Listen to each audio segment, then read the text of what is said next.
Hello? Hello, Jay. Thank you for the raid. Thank you. Welcome, raiders. I'm Podge. I'm a Goblin Maid VTuber, and today I am here with the lovely Batty Chan. We're getting spooky right around these Halloween times. Yeah, thank you for the raid. I was not prepared, but I hope you had a good stream. I know what I forgot to open. I forgot to open Mix It Up, and that's why things aren't working. You Yamate Kudasai. Don't worry, we'll make the ball pit happen. The scuff is real. But yeah, welcome everyone. We're here for another episode of TNT. Like I said, I am here with Batty Chan. And Batty, would you care to introduce yourself to my chat? Yeah, hi, I am Batty Chan. I am a bat. I know that may cause a shock. It does to some people, but I'm a bat VTuber. I do lots of spooky stuff, but I'm a big chicken myself, so we keep it pretty light. I'm a big indie horror person. I like everything. I like all the things, but I'm trying to stick to indie horror instead of just whatever random thing catches my eye that day. Yeah, that's very valid. And thank you again, Jay. Run off. Feel free. You are not obligated to stick around, and I appreciate you very much, and I'll see you at TwitchCon. I think that's really funny that you say that you're like a spooky VTuber, you do indie horror stuff, but you're a big chicken, because me too. Yeah, like I want to be brave, but I'm also, this is my secret, but that I tell everybody, so it's not a secret at all. A lot of scary games that I stream, I will watch playthroughs before. Because I don't like jump scares. So I want to know when they're going to happen. Yes. But that doesn't mean I still don't want to play the game. I also don't like jump scares, and I get really critical of games that rely on jump scares to be scary. Because I like psychological horror a lot. Like, I like to go to bed thinking about it. Like it lives in my brain rent free now. But it's so interesting, because like, why? It's so funny that the spookiest VTubers, like the VTubers that choose like, oh, I'm a bat, oh, I'm a goblin, oh, I'm a monster, are like, I'm actually really afraid of scary games.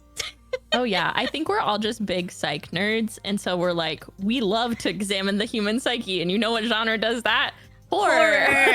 Yeah. So I feel like that's how it happens. Either that, or it's like a journey, because I have talked to a couple other horror VTubers, and they start out and they were like, I was the kid at a sleepover. If you put on a scary movie, I'm going home. So I've like slowly picked up more and more scary things that I can interact with, and am becoming more brave. And I feel like it's a little bit of both. How are you me? I seriously, like, I was that kid that I was like, no, I'm calling my mom. I'm calling my mom to pick me up. I don't want any of this. Yeah, I it's funny too, because I try to be very like, yeah, I knew. Now I do. And it's funny because I feel like I engage with a lot of like horror stuff that I like, it was for my age demographic when I was younger, but I was too scared at the time, like a lot of creepypastas. Yes. Oh my gosh, we had a assignment when I was in 5th grade. And this one kid, like, literally just copied and pasted the Slenderman creepypasta, but I had never heard it. And it kept me up at night because he got best story, which then I found out, oh, he just stole this from the internet. This was back before they were checking everything. And he read it to the whole class. I couldn't do it. I was like, after that, I was like, I have to take baths so I can leave everything open, because I was like, I can't take a shower. What if he's there? What if he's behind me for like weeks?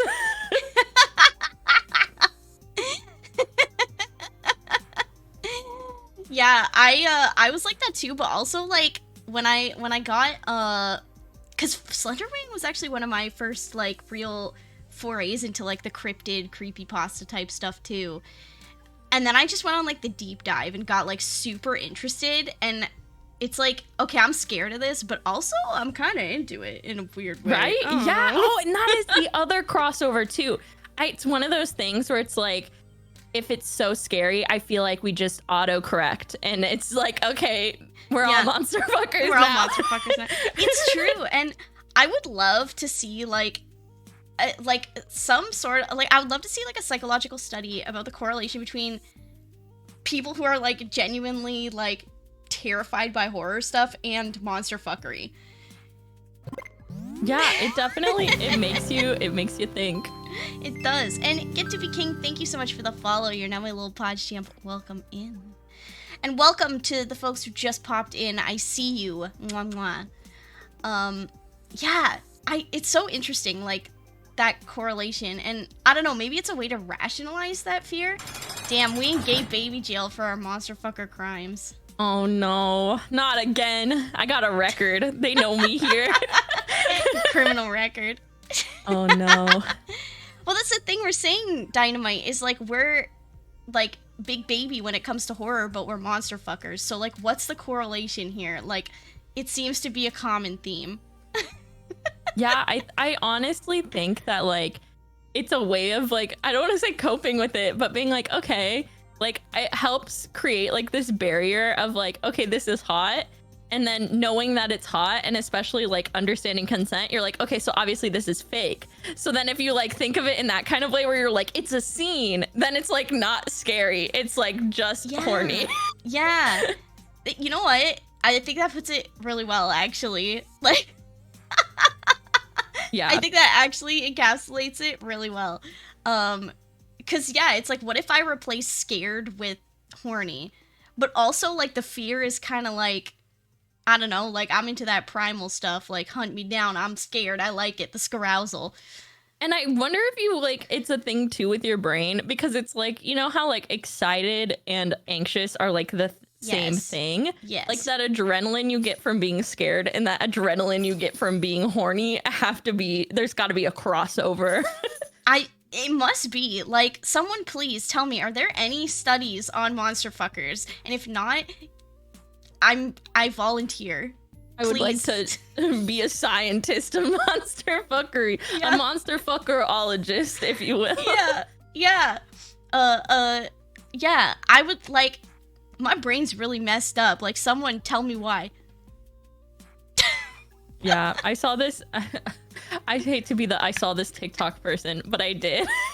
I saw this TikTok and it was talking about like what therapists deal with now, and it was somebody just going in and being like, you know, I really want to fuck the blue avatar people. The entire session.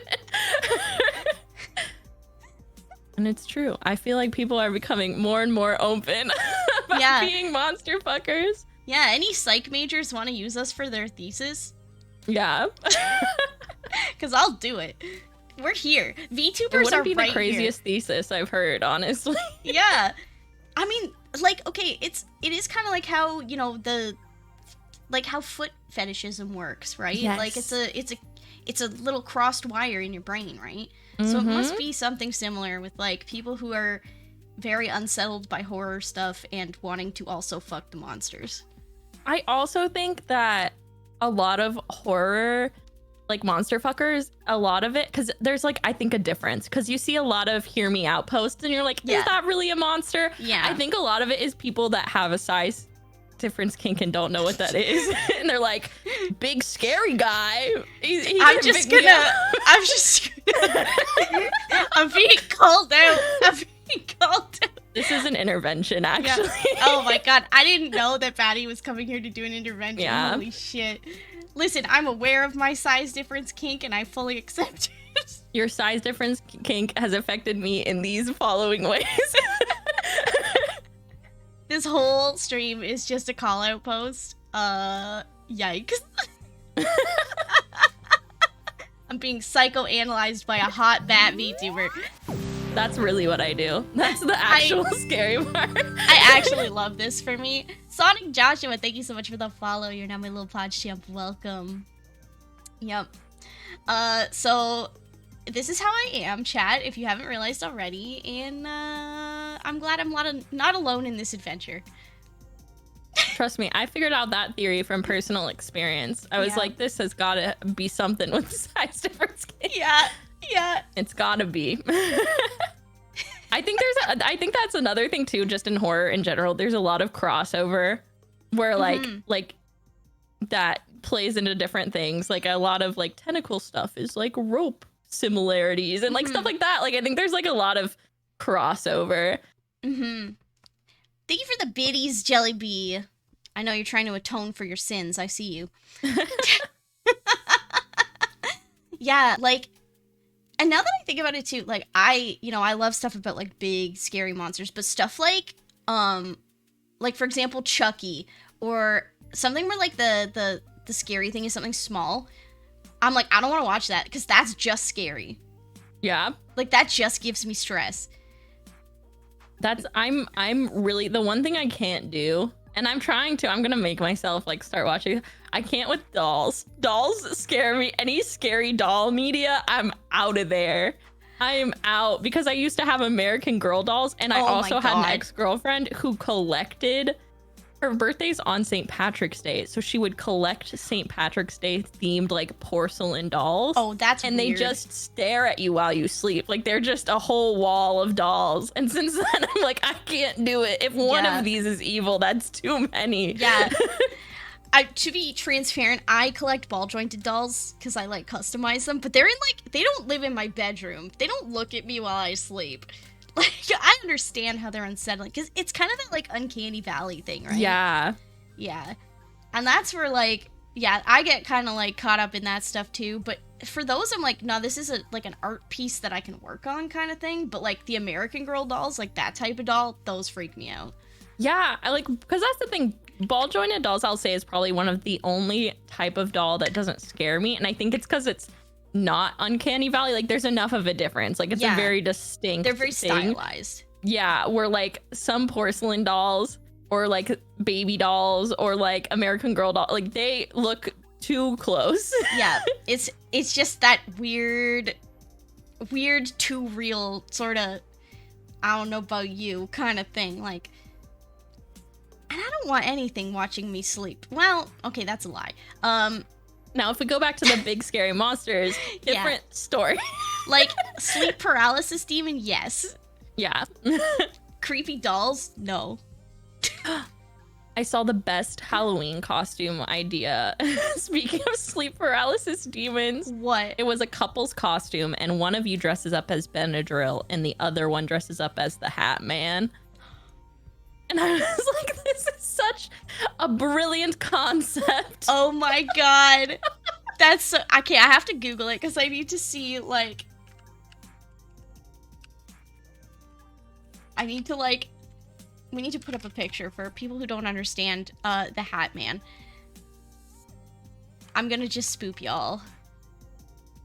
The Hat Man is so interesting. Stuff like that is always interesting to me, where it's like, we all see this same thing. Like the guy that's in everybody's dreams, even though I know that that is not necessarily a real thing. I just am like, wow. Yeah. Like, so I just think it's so funny. Like, the idea of like sleep paralysis demon, but make it sexy. Oh, yeah. Because I don't know. Have you ever had that experience, like, with sleep paralysis? I haven't. I like actually have never had, luckily, have never had sleep paralysis, but I also heard if you say that, then you will. So we'll see. I'll let you guys know tomorrow. Maybe you'll get a spicy visitor this evening. Who knows? We can only hope. My only sleep paralysis experience, it was not a sexy demon. It was like spiders. Oh my gosh. Just not even cool ones. Like, they were just spiders. They were just there. And I was like, oh. Yeah, that's like the memes about like your sleep paralysis demon not being scary, just like mildly annoying. Like, here's the Hat Man. Here's I can't take Benadryl because I owe the Hat Man money and I don't want to see him.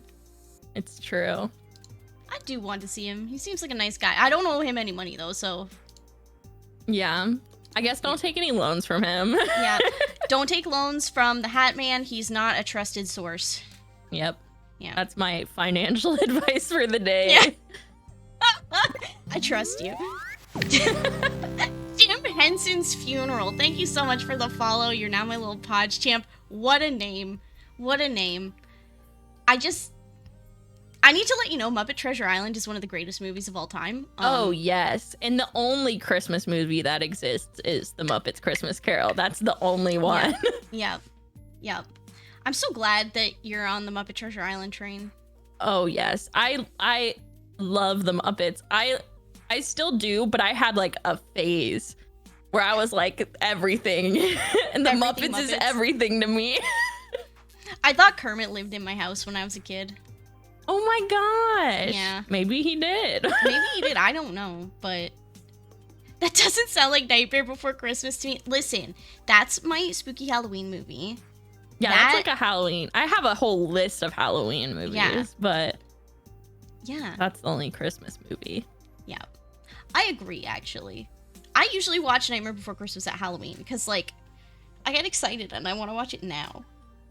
I do that, and then I'm like, I also now have to go play Kingdom Hearts. Yes. Like, that's like, it just follows through with the, okay, now I need to play the Kingdom Hearts world, because I feel like Halloween Town Sora was one of my first childhood crushes ever. Yeah. Like, they didn't have to go that hard, but damn. I know. Every time I see any like cosplay of it, I'm like, this is just brilliant. This is Yeah. peak character design. Yep. It's the like black eyeshadow across the face thing for me. Yep. We all Yeah. went through that moment in our teens. Yep. And then it's like, I have so many memories because I was not allowed. My mom was very, you need to be very stereotypical. You cannot be emo. And so I was like trying so hard to like make it work by like slowly acquiring my mom's makeup and bringing it to school. Like trying to do it in the locker room and everything. And then she made me cut my bangs straight across so I couldn't have like the over the eye. So then I was like pushing my straight bangs like to the side. Yeah, I was trying everything. Yep.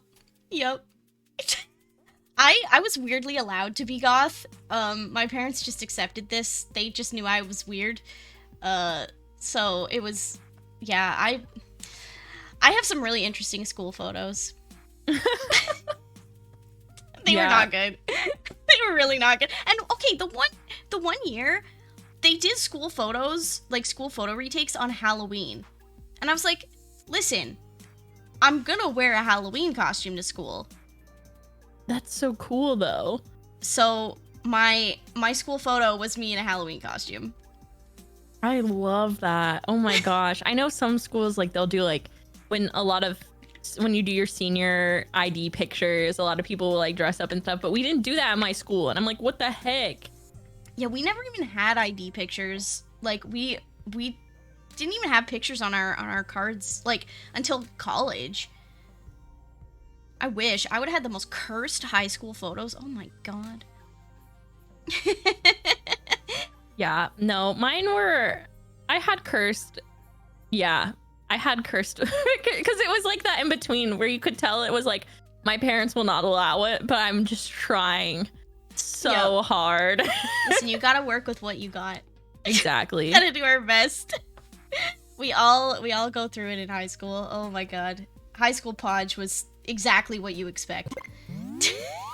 T-Pain, thank you so much for the follow. You're now my little podge champ. Welcome in. I wish I could have said that in a T-Pain voice, but I don't have voice mod on right now. I think that would have been very apt. Why is every guest taller than Podge? Because I'm a goblin. I'm short. I'm 3'6". I'm actually just really, really, really tall. I'm not. I wish. Nobody here is able to reach the cookie jar, unfortunately. Yep. I always say I have to have a tall partner because I don't know what the top of the fridge looks like. If you put something up there, I won't even know. Yeah, I am the taller partner and I'm not tall. So we just don't put anything up high because neither of us can reach it. That's incredible, actually. Yeah, there's nothing like, you can tell everything stops at like the second or third shelf. Like nothing's on that top shelf. It's not getting used. The only things on I use the top shelf for like actual storage of things that like I just don't have room for anywhere else. Yeah, because I'm not getting it down until I move. Like there's no way. No. When I was a kid, I got very good at climbing the kitchen counter. Yeah, I feel like I'm reaching creaky knees age though. So so I'm like, every time I try to climb a counter, it's like crack, crack, crack, crack, crack, crack, crack. My bones. Listen, Ursus, I built myself a step stool in college, but that's extra work. Like, why should I have to do extra work to live my life? Exactly. I'm just trying my best out here, and I have poor time management. Yeah. I'd imagine it.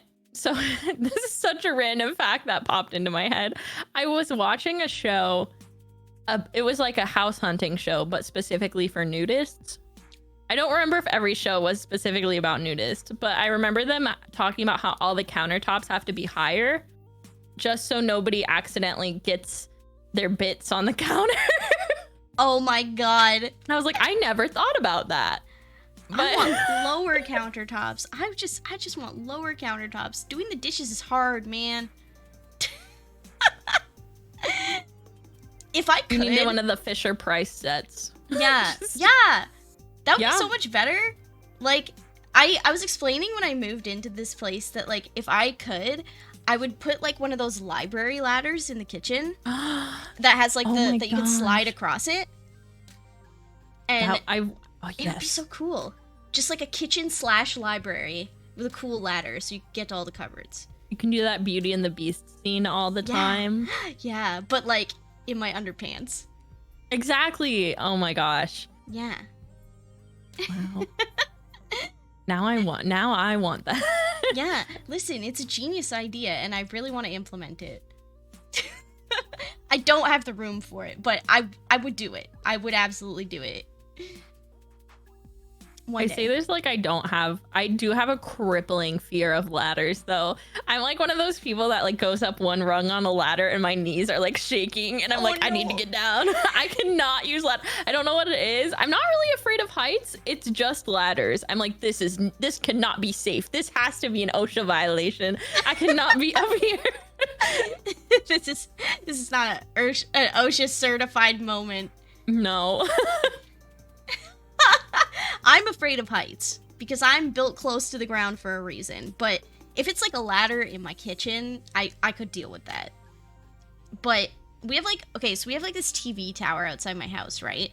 And on it we have a security camera because the people down the lane are a little bit sus. And of course, we have a baby raccoon that likes to move the camera for fun. So we have great footage of this raccoon. But every like couple weeks I have to climb up this TV tower and like reset the camera, and every time I'm like, I'm going to die. This is going to be the last time you see me in existence. The baby raccoon will save you. I don't know if he can. I just like in my mind, like as you describe scenarios, you're becoming smaller and smaller, like to like Thumbelina levels. And I'm just Yeah. like, no, like the little rodent will catch you. Like it's not. Oh my god. Okay, Thumbelina's a great movie though. Oh yeah, I think they're making a new one. I But think. why? It's already perfect. I don't know, but it does seem promising if what I've seen is true, which is good. Like I would like Oh. to see like a good version, like a good remake. I would Obviously, love I don't that. want to see a bad remake, but like Like you know. that movie's just so good. It's so powerful. Like to the point where, you know, I'll be chilling with my partner and I'll just be like, "Let me be your wings. Let me be your only love." And they're like, "What are you doing?" I'm like, "Don't worry about it."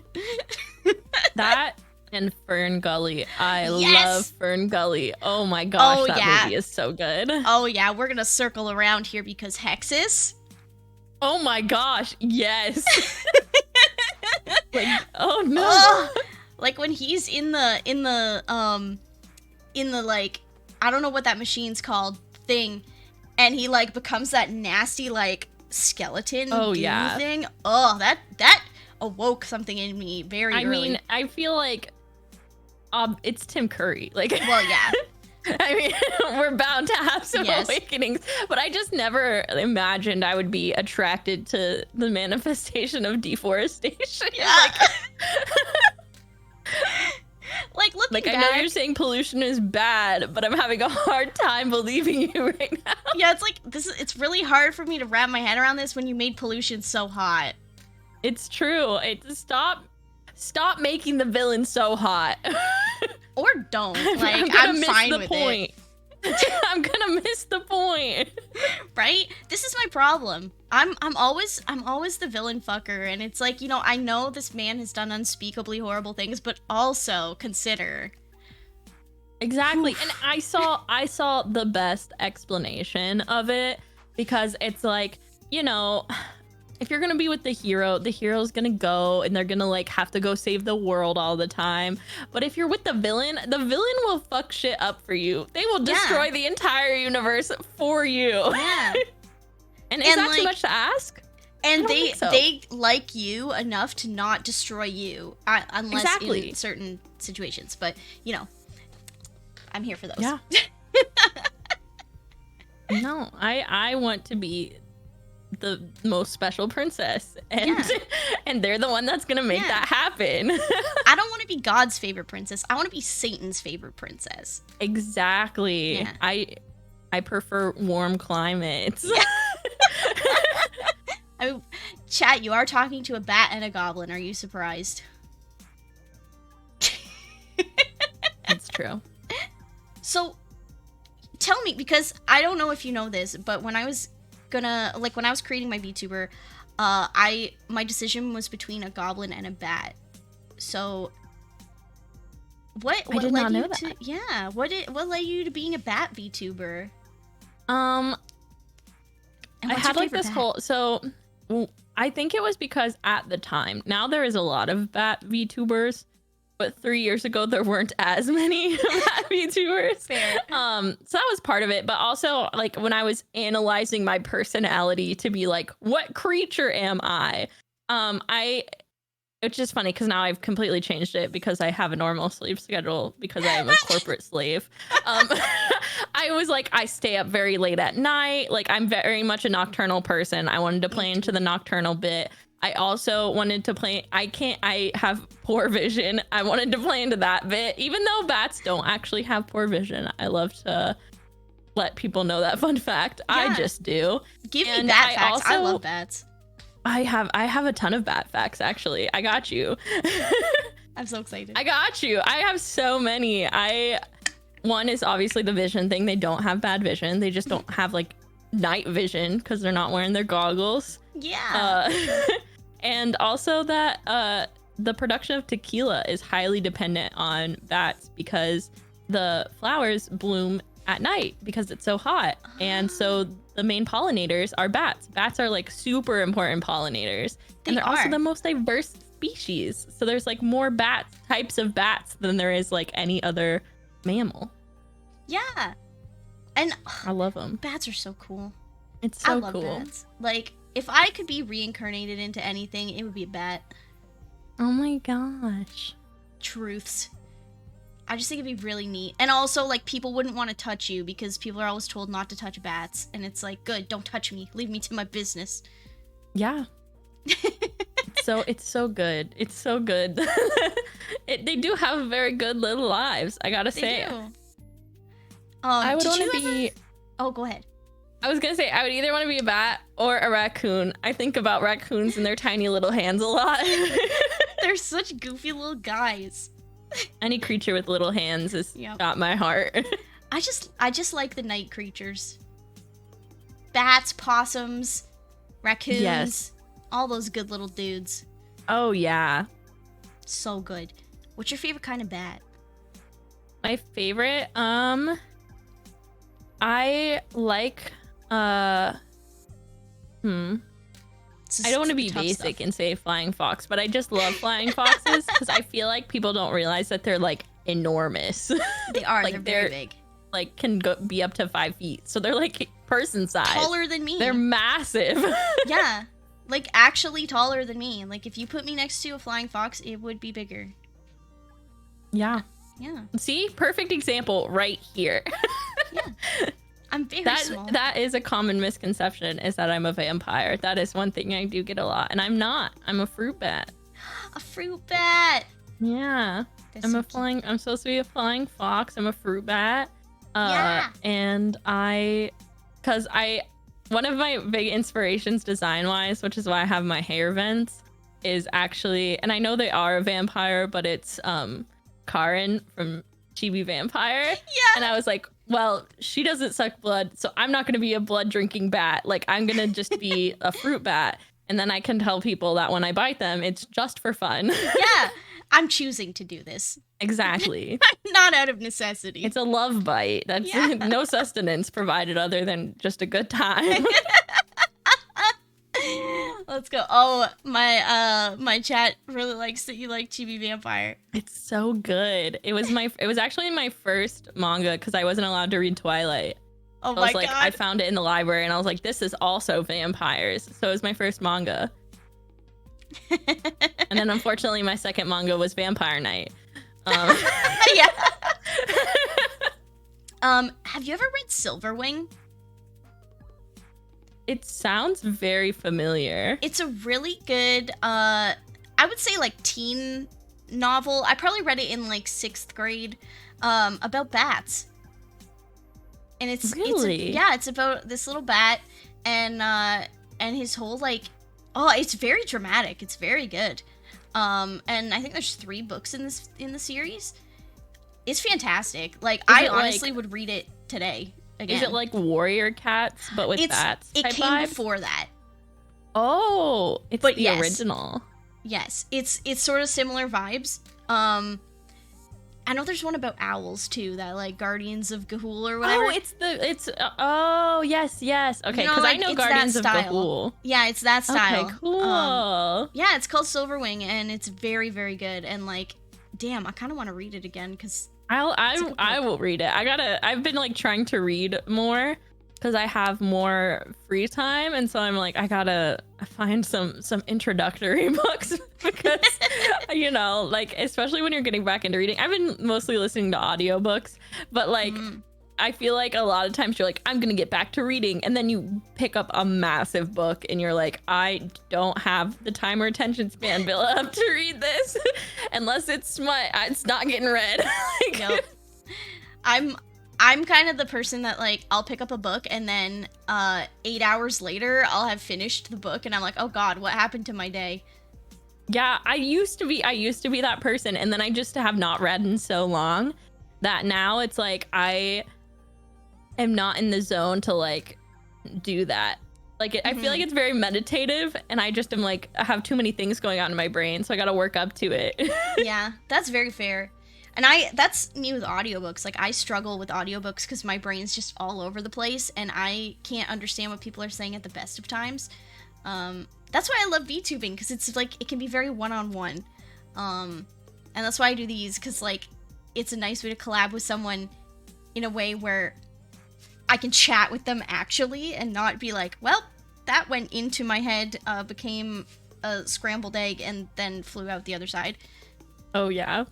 Yep. I feel that. I love when people are like, remember when you said that thing on stream? And I'm like, no, never. I'll never remember anything I ever said on stream. Maybe that's for the best. True. Yes. It think really it's a is for coping the mechanism. best.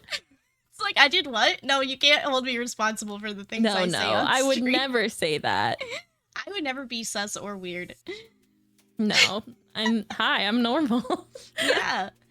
Speaking of sus and weird, chat, you may not know this, but Batty also does the blue Twitch type of content creation as well. We're both over there. And I don't know, like, I'm always interested to know about how like, because for me it feels very different streaming there versus streaming here. Oh yeah.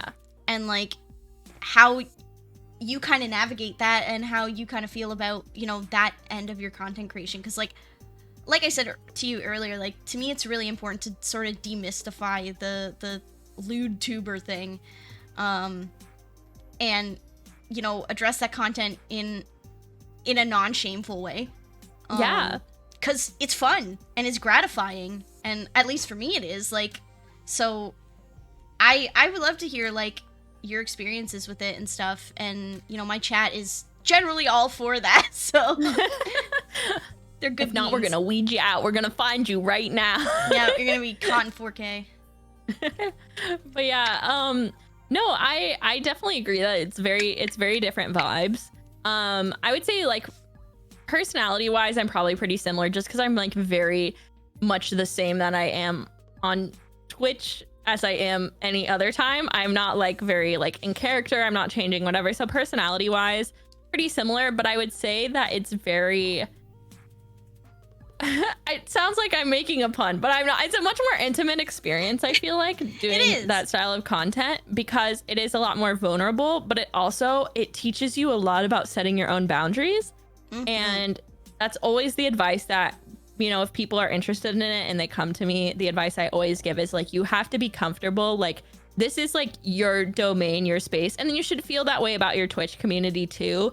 But it's a lot more serious when it is, you know, like, I'm trying to spicy content for lack of a better word. It's a lot more important that you are very clear about like what you want your boundaries to be.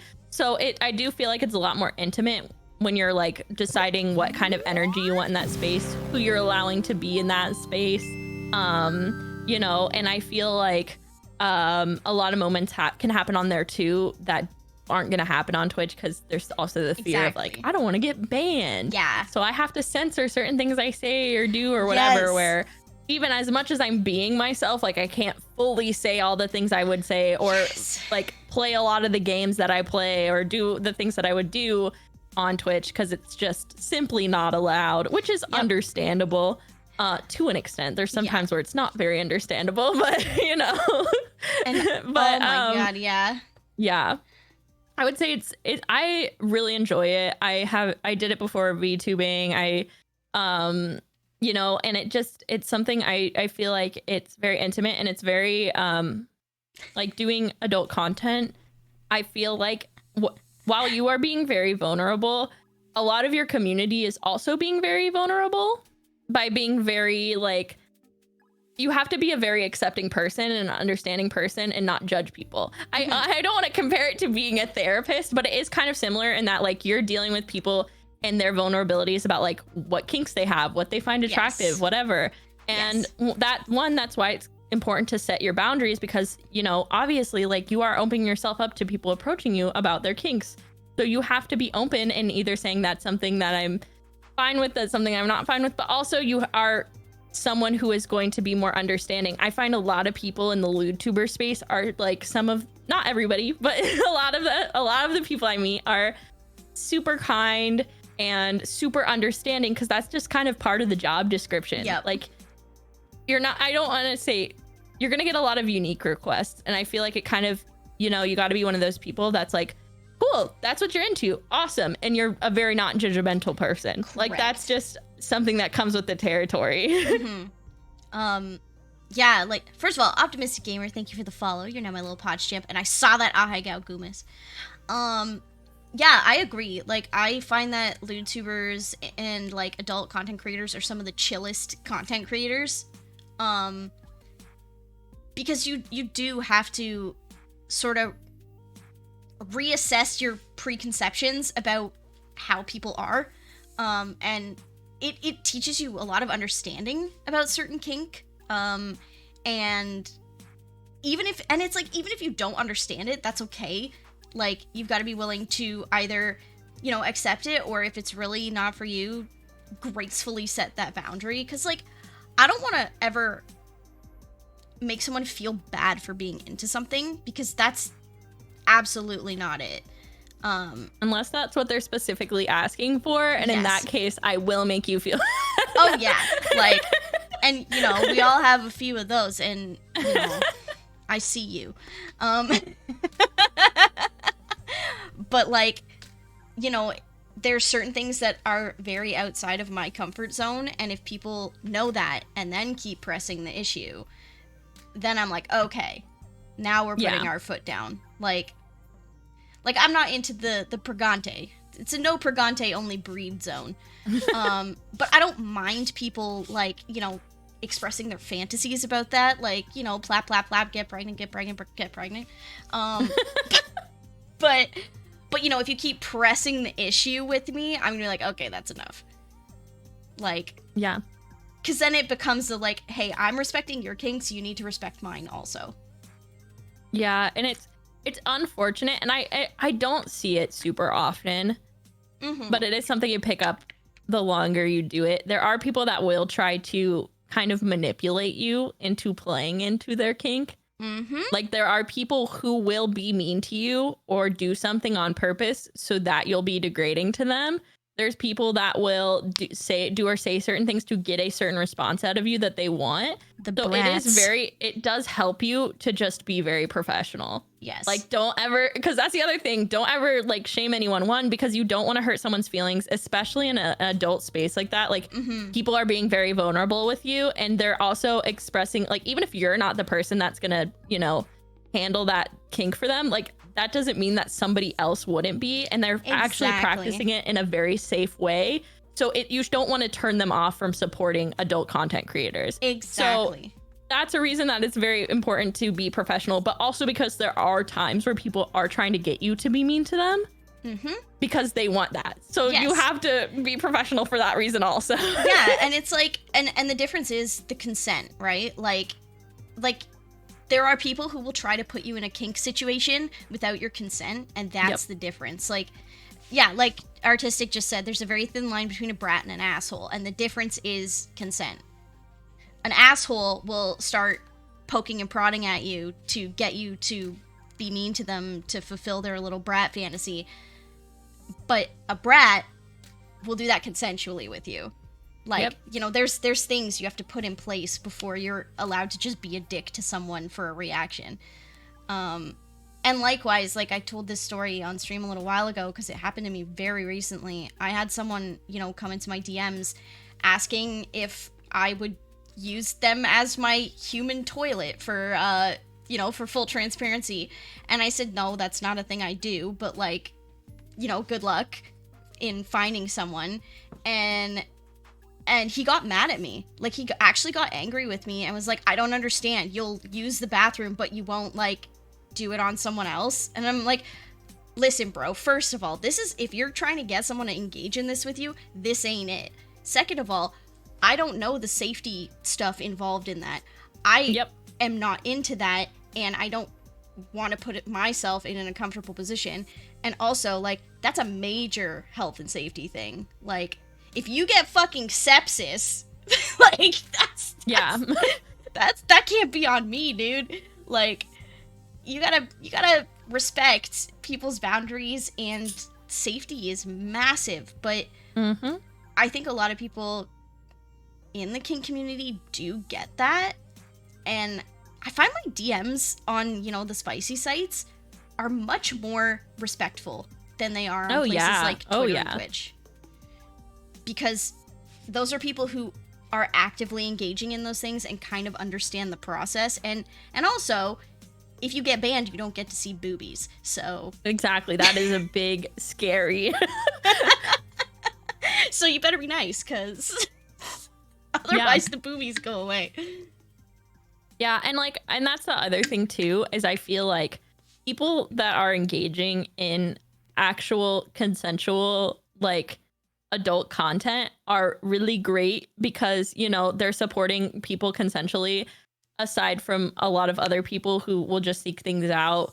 Not that that's bad, like, free content exists, but, like, I do find that a lot of people that, especially with paid for content, are way more nice and understanding because, one, they typically understand kink spaces, and two, like, that is a lot of respect for someone to come and, like, try to make a transaction with you rather than just, like, Googling a tag, so that's like really awesome.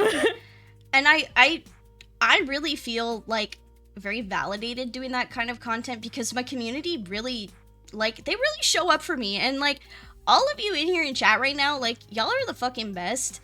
I feel like I have such a good rapport with my community, and I can talk with my community in such a comfortable way because they show that respect. And because, like, when we're doing those streams, like, I'm genuinely laughing with them. I'm genuinely having a great time. Like, we burst into, like, karaoke while I'm sitting there naked and dripping. Like, because they understand how I am. They're here for it, and I'm here for them, and we have a great time. Like, I think it brings you kind of closer to your community in a certain way. Because, like, I don't know, it just shows how much they really do want to show up for you, and to do it respectfully and in a spicy way like that. I don't know, that's really fucking cool. I think that's neat. Yeah, it's awesome. Like I was, like I said, it's really, it's a lot of people in that community, creators and consumers, like on both sides, like a lot of really great people. And I do think it is, a lot of it is, it's people that know how to set boundaries, people that understand consent, and that just makes like a huge difference. And and honestly, like that's, I feel like sometimes you see like not safe for work LewdTuber spaces being more respectful on not safe for work places than on, like, for example, when LewdTubers stream on Twitch or post on Twitter. Yes. Where there's people that aren't members of that community that are like, don't understand, like, people are respecting each other's boundaries and like, you know. So yeah, very interesting. And like, I get, like, if you've never engaged in that kind of stuff, you maybe don't understand what it feels like to have your boundaries like stepped across. So doing it to someone else might not be as, I don't know, as grievous to you, maybe. But like artistic, what you've just said there, like, that is so unfortunate that you were put into a position where you can no longer enjoy something because of someone else. Like, that sucks. Yeah. It definitely, and I think there another part of it is, it's also people who haven't engaged with it, not just that, like, that don't know what it would be like, you know, all from their side, but they also, there's this ongoing expectation that's perpetuated by people who don't like LewdTubers, that LewdTubers just do it because it's easy money and easy content, that don't and understand that we're all just really horny. That, yeah, it's not that we're just really horny and we're okay with everything. Like, that is the thing. We're not, everyone is okay with everything. Everyone is not okay with everything. That's the whole point. So, it just is like this constant misconception that, like, oh yeah, a LewdTuber is going to be okay with whatever. So I can go into their chat and say whatever. I can comment on their post and say whatever. Like, no, you can't. No. That's still a person. They still have boundaries. They still have rules. Like, it's the same as any other space, but there is this perpetuated, and it's honestly perpetuated by the haters of LewdTubers, actually, by being like, they're just doing this because they don't have any self-respect. And because when you hear that, and then you're like, okay, then yeah, then I can go say whatever and they're not going to care because they're just doing it for money. And that's wild to me because, like, do you know how much self-respect I had to, like, build for myself to feel comfortable doing this? Yep. Like, it took me until my 30s to be comfortable to do a thing that I've wanted to do for a really long time because I thought I was unattractive and I thought I was not worthy of that kind of attention and I didn't think I was hot. And, like, you have to have an immense amount of self-respect to do this. Like, it's just so on its head, and like, that's, I don't, you kind of, there was something you said that made me kind of think of this too. Like, I feel like because of the LewdTuber hate, a lot of the LewdTubers kind of stick together in a way, which I do love, because, you know, if I don't particularly do something, I can recommend someone. I'm like, oh yeah, well, Batty does this and you really love it. Like, let me send you over to Batty. Or like, oh, Marina does this and I think you guys would really like that. Like, if you guys are into, you know, X, Y, and Z kind of thing, like, here you go. I've got, like, the LewdTuber Rolodex. I just aged myself. Because, like, I think it's awesome that we can offer that for people, and that people kind of pop by each of our platforms to, like, get that specific thing that they enjoy about us, because it is, wow. Wow, thanks. Damn. It honestly helps drive the point home. Yeah, I'm old, okay? I get it. Thank you for the ear pats. I feel a little better now. God damn, I lost my train of thought. I don't know. I think it's just because we are able to like be vulnerable in that way, and why are the head pats way up there? Oh god. I was like, whoa. And like share very personal aspects about ourselves that like, I don't know, it just, you kind of have this like, you form your own little niche, I guess is what I'm trying to say. Your little comfy corner of the internet where you can be a hoe.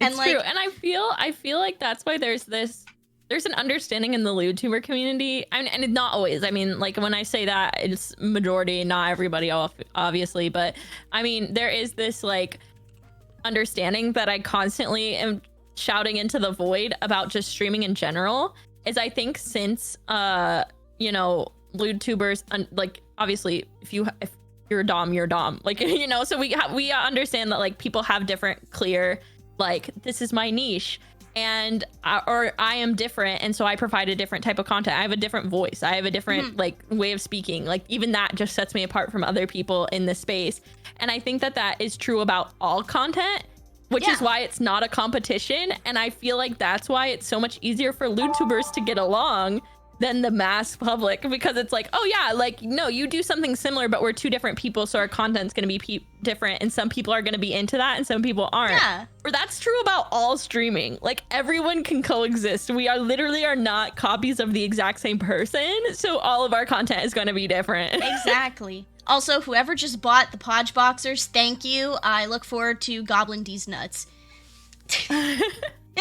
I want those so bad. I saw the picture you posted. I was like, oh, I have been wearing them all day. Hello, motherfucker. Wow, putting us in gay baby jail. Listen, we're just spitting truths today. We're just spitting truths. Why? The head pats canceled gay baby jail. Yeah, like, I don't know. I love this. I love being a LewTuber. I would not have it any other way. And like, and also anybody who says it's not like it's easy money, fucking try it. Oh my god. Try it for 1 week. It's really not. It's really not. You know how many times I've almost fucking thrown out my back? Yeah. It's a lot of physical, very physically demanding. Yep. Very, you know, vocally demanding. You gotta, like, you think scuff is bad when you're on Twitch. Oh, like, yeah. if you have scuff and people are trying to bust, vibrating, like, that's very bad. That's not gonna. Yep. You're like, I'm trying, but I'm also like,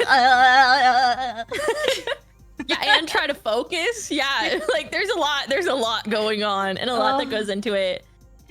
And yeah, like, oh god, you know how much I sleep in the day after a Blue Twitch stream? Yeah. Oh yeah. It is like, you know, I often wear my Fitbit during to be like, how many calories? Oh my god. Stream? Yeah. How many calories do you burn when you're doing a Blue Twitch stream? I would say it does count it as a workout. Like, it's like you worked out.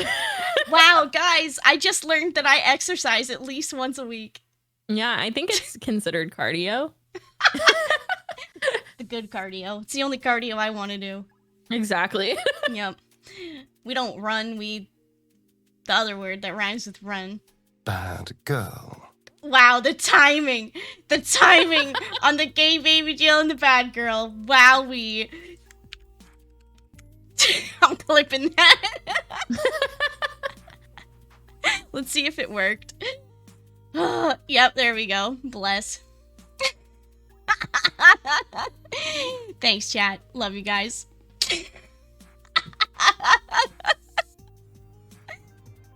Nah, I love talking about this kind of stuff and like demystifying it, and you know, it is a viable, and I mean, sex work is the world's oldest profession, let's be real. Yep. And I don't know, there's just, our entire lives we've been like shamed, right? Mm-hmm. For one thing or another. So it's like, no, I'm too old for this shit now.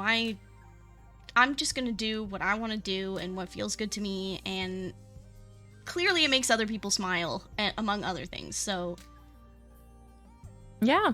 And one unrelated comment, I forgot that you had hair. So when he came back, I was like, oh my gosh, yeah. well, it's gone now. Oh, it's gone again.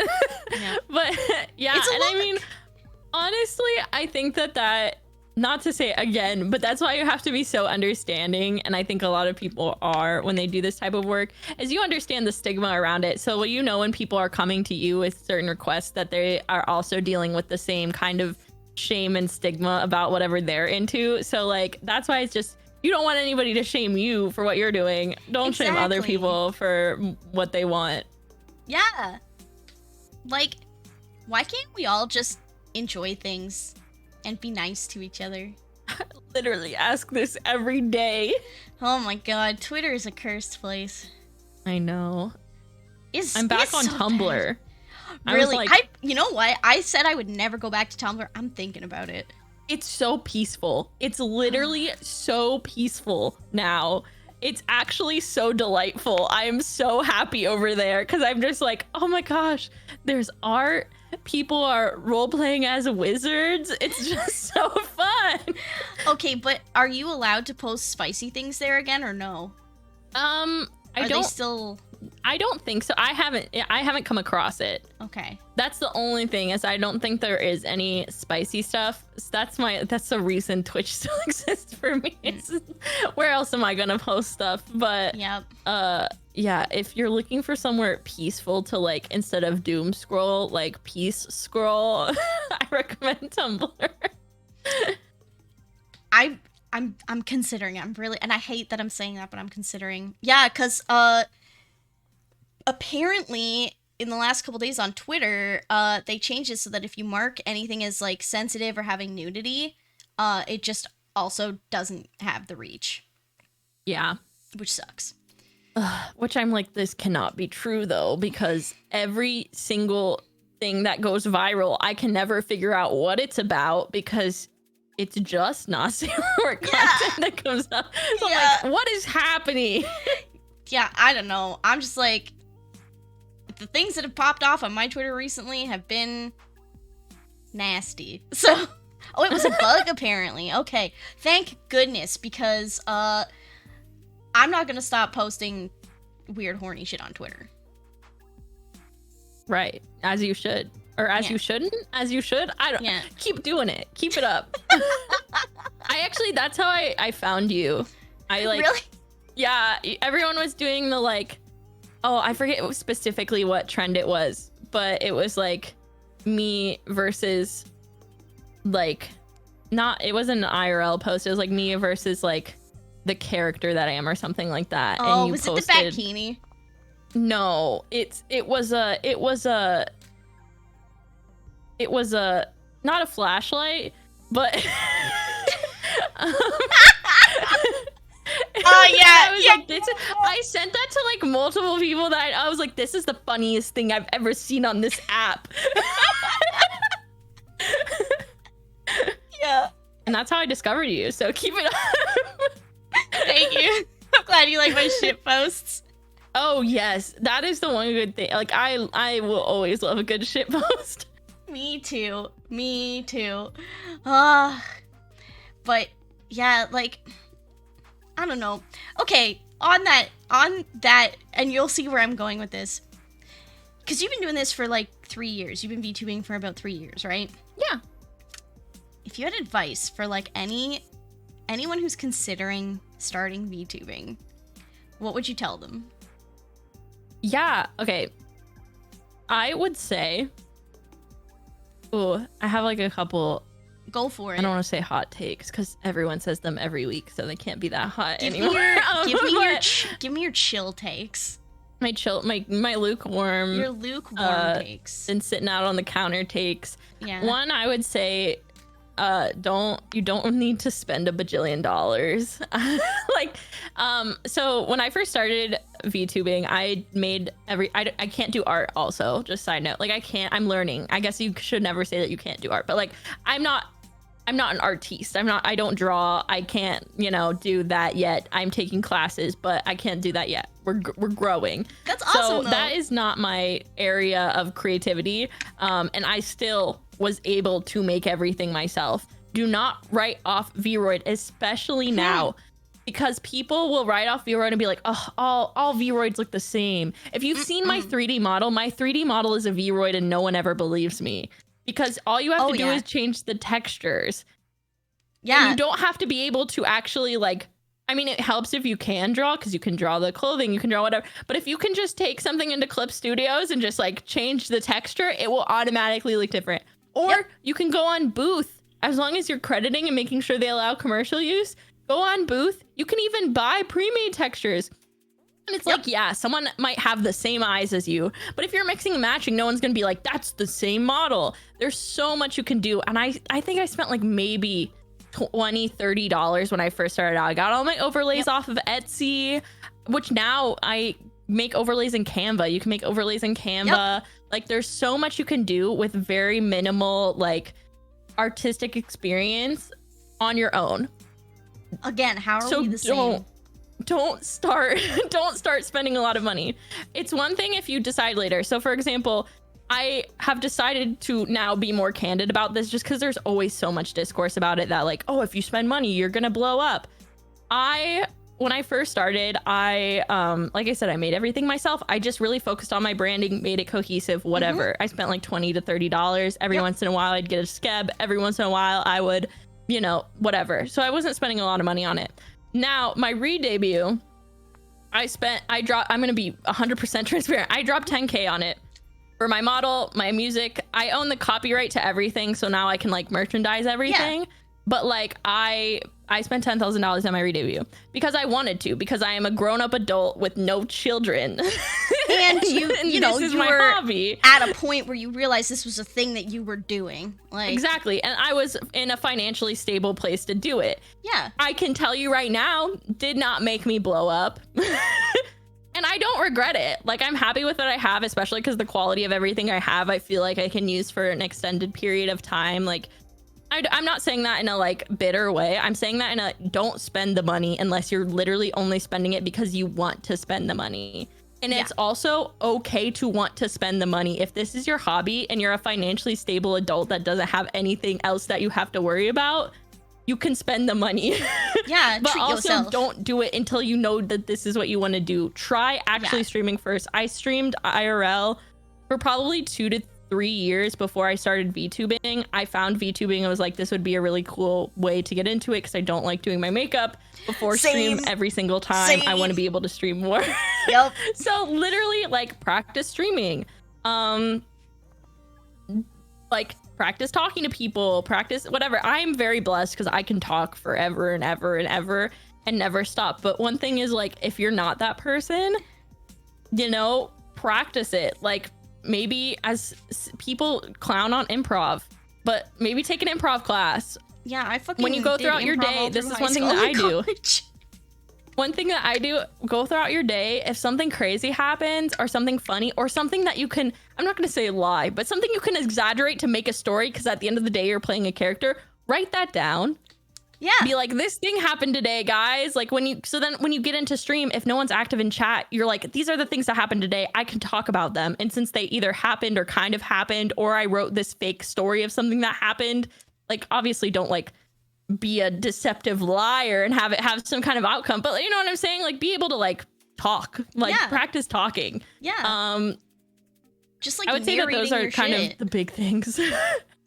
Always talk, even if there shows 0 people in your chat, always be talking. And my other advice for people that don't have a small viewer count or no viewer count, 1, don't keep your viewer count on, but 2, if you don't have a lot of viewers or any viewers or no one's interacting in chat, stream like you are making a YouTube video. Yes. Like turn into like, hey everybody, it's Markiplier mode, and talk about what you're doing in the game or tell stories while you're playing the game, and then take that VOD, edit it down a little bit if you want to, and upload it to YouTube, because now you've made a YouTube video and you don't feel like you wasted your hour streaming or however long you were streaming. And then people will find you through YouTube. You always need evergreen content. Yes. Post TikToks. Take clips and post TikToks. I would say it's very useful to learn how to video edit. Yes. And DaVinci Resolve is free. Yeah, and there's like amazing. good classes and resources on YouTube on how to do it. Yeah, there's tons of free resources. And again, I also, like, I spent maybe $50 on a logo when I started, and everything else I did myself. Because I was like, well, I have the time, and I don't have the money, but I want to do this, and I'm stubborn as fuck. So that's, you know, same. And no, it, like, having the most gorgeous model, you know, part of being a streamer is luck. Part of it is being consistent. Again, having that evergreen content so people can consistently find you, which I'm bad at. Me too. I need a manager. I'm bad at it too. Yeah. Oh, it's just like, where is the time? I get like bursts. I'm like, crank out 20 TikToks and then don't do it again for 3 months. Yep. Yeah, you get like in the zone on one thing and then it's like, well, it's gone now. But, you know, don't spread yourself thin, but make sure you're active in multiple places. But yeah, like, hey, we got a raid! Beanie, thank you so much for the raid. Welcome in, Raiders. I am Podge, I'm a Goblin Maid VTuber, and today I am joined by Batty Chan. We're talking a little bit about being not safe for work streamers, / LewTubers, streaming, where to get started, and monster fucking. How was Baldur's Gate 3? Speaking of monster fucking. I hope you had a good time. Beanie is excellent, so chat, please give Beanie a follow. Another very good goblin. And yeah, Beanie, if you need to raid and run, that's okay. Otherwise, get comfy, take care of yourself post-stream, and thank you again for bringing your community in. I appreciate it very much. Thank you for the hydrate, Duck. Chat, I need you to hydrate for me. I hold everyone accountable for hydrates and stretches. Also, hydrated. Like, I made like a shocked face when you said you dropped 10K for your like new model and re-debut stuff, but at the same time I'm like, yeah, no, that's about accurate. Yeah. And I mean, like, when you think about it, like, I will not have to, there's so much stuff. It's like one of those things where it's like, also, like, don't feel like you have to, like, don't do a debut if you, like I said, practice streaming for, don't like debut and have no experience. Like this was my re-debut when I finally had a 2D model, but like, don't feel like you have to conform to, like, if you want the idol culture experience, like, go for it, but like, don't feel like you have to do that. No. It's not required. You really don't. Like, the best thing you can do is just start streaming. Yep. Like, Bad girl. I'm being a good girl right now, god damn it. We're spitting facts. We're helping you. We're being very good. We're not being bad at all. That's for Fridays. Yeah, like, just start streaming. Just start. You don't even need to girl. Stop it. I'm being good. God damn. You little shits.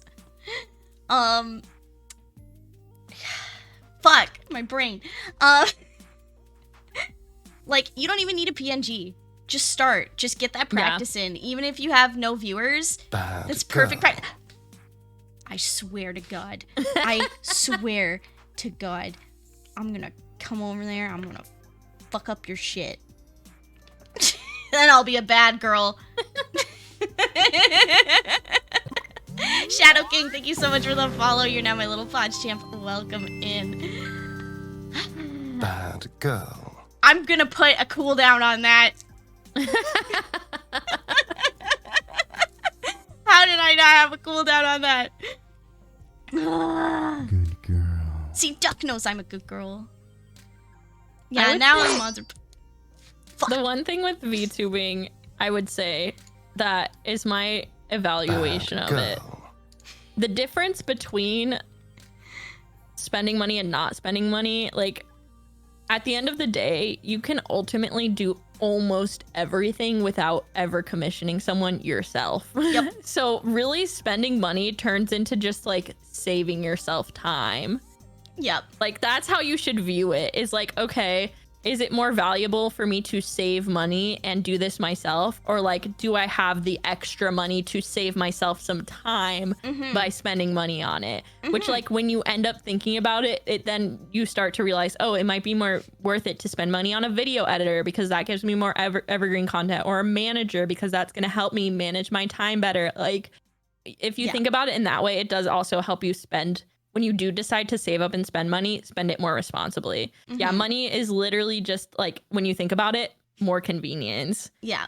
Like, I like editing videos, but am I the greatest at it? No. Do I have the time to do it? No. So for me, my time is better spent elsewhere, and I just send my clips to someone else because they're going to do a better job in a shorter time than I can, and it's worth the money to, you know, take that one thing off my plate.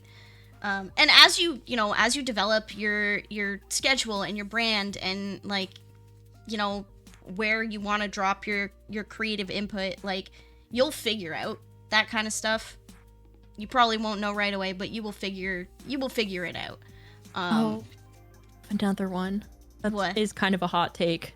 Give me the hot take. You do not need to collab, and I honestly don't recommend collabing very much if you don't feel comfortable. Like, if you can't do content on your own yet and feel comfortable maintaining an audience on your own, doing that sort of thing, like it's if you're doing content for the sake of like wanting to do content long term, it is more important to focus on building your own individual community than it is to like go out and collab.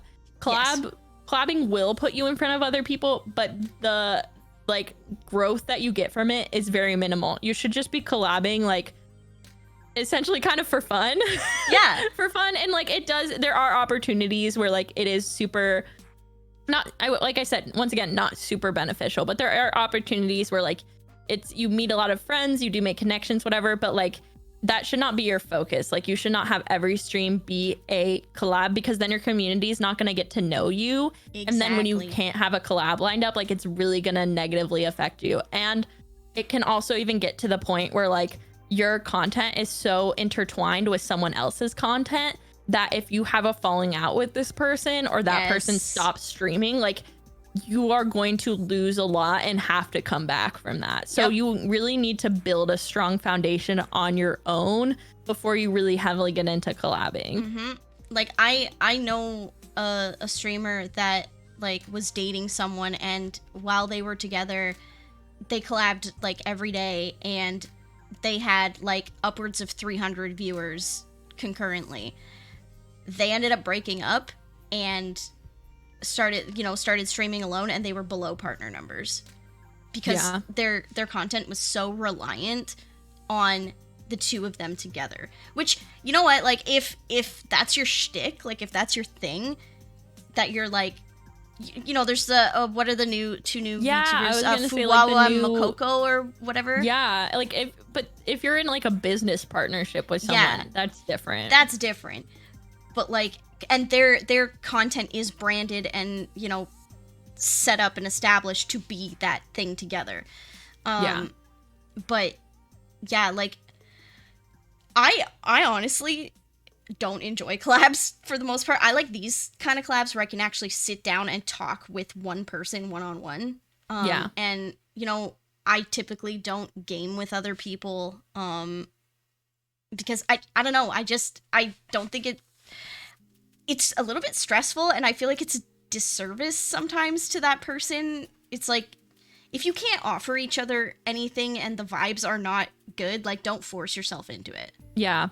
I don't stream collabs unless I'm hosting them, and it's like I'm the one, like I don't care. Like, for example, I've done a couple, but it's like very particular, and it's usually not even for content purposes. I'm like, I think these 10 people would be really good friends, so I'm gonna make them all play a game together. Like, that's like the only time I'll do collabs like that. Other than that, I love being on other people's streams.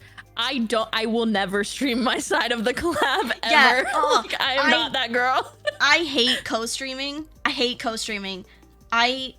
I've had people ask, like, during these or during other collabs, like, hey, do you mind if I stream at the same time as you? And I was like, I would really prefer if you didn't, because it just throws off the whole vibe when people have to like talk to their chat and mute, and it's messy and weird. Like, Yeah, and I agree. I can't do it. It's too much to focus on. And like, I especially if it's a situation like this where someone has invited me to be on their stream, I then feel very weird about like talking to my chat. Like, that just doesn't feel like, I feel like they invited me to their house. Like, I and I'm should on be my phone engaging the whole with time. their chat and their community. And if anything, like I was saying, like, collabs have like very little like rollover in terms of like viewership.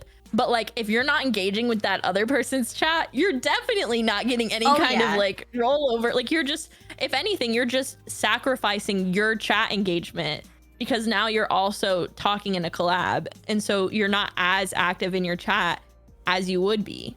Yeah. And like, I set these up for the specific reason of I don't have a lot of time to hang out with people I think are cool. So my Thursdays are time to hang out with someone I think is cool for 2 hours and call it work. But also, Exactly. you know, I'm always choosing people that align with the content I create too, because I don't want to like totally throw either of us off our, you know, off our game and off our brand. And like, yeah, collabs are a very, I know Roy Kyoto posted like a video recently that was about like, you know, thinking about collabs and like, what do you bring to a collab? And I think, yes, that's important, thinking about like what you bring to a collab, but you also need to think, is a collab with this person who has asked me worth doing?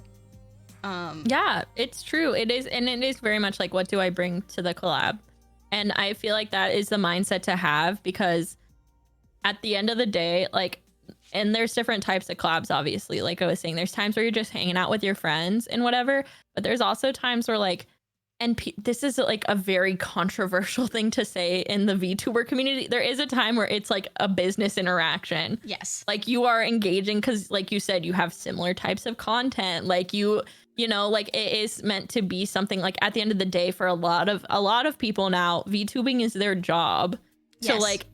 like, yes, I want to hang out with you, but I'm also at work right now, you know? So it's like, there has to be some level of like understanding that it's not just going to be us hanging out. Like, if you want to do that, we can do that off stream. Like, you know, like, it is us hanging out, but at the same time, like, what do I bring? Like, I want to help my friend out with their business, so to speak.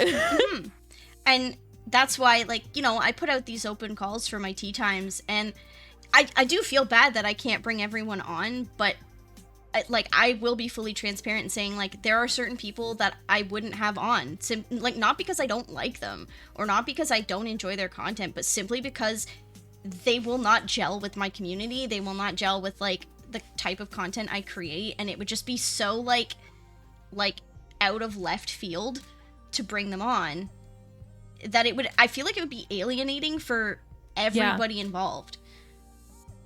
So, and because this is my job, like, you know, you got to make smart business decisions, right? And like, I am lucky that I do get to call a lot of the people I bring on to these tea times my friends, but also they're people that I trust to, you know, A, understand my content and where I'm coming from, and B, offer their own valuable insight into the things that I want to build upon, right? Yeah. Yeah. It very much is, like you said, like, you really gotta, and it's not like, there's people that I'm like good friends with where I'm just like, we don't collab because like we are not similar, or we do not mesh well in like a public, like, you know what I'm saying? Like, there's just, and that doesn't mean we're not friends, but it just means like it's not gonna happen. Like, it's not gonna be a good stream. Like, we'll just play something off stream. Yeah. Like, you could be my bestie, but if our content is drastically different, that's not what my tea times are about. And, yeah, you know, I'm trying to bring in people that A, will be comfortable with me, B, I am comfortable with, and C, my community will think are fucking cool. Because if they enjoy my content, they will surely enjoy this person's content, right? So we try. Yeah, it's true. And it definitely like, and there's times where like there's certain things that like I know. That's another reason I don't stream collabs, because some people will have different rules than I have. Like, I have done collabs where people are like, I don't cuss on stream, and I'm like, okay, I'll try really hard to remember that. But like, you know, like I might not have that person on my stream because their audience is used to like a certain type of content where it's like, you know, no cussing, or like I have some friends, I used to collab with them a lot. And we just don't collab anymore because they do have a demographic that is younger. And obviously my content is 18 plus. So like, you know, like it just wouldn't make sense for us to collab, and it would be weird for both of our audiences. So we just don't collab anymore. But that doesn't mean we're not friends. I literally had something like this happen to me. Like, I was invited onto a collab for someone's birthday, I think. And it was like 6 lewd tubers, and then one person that I had never met before that was friends with the person whose birthday it was, I guess.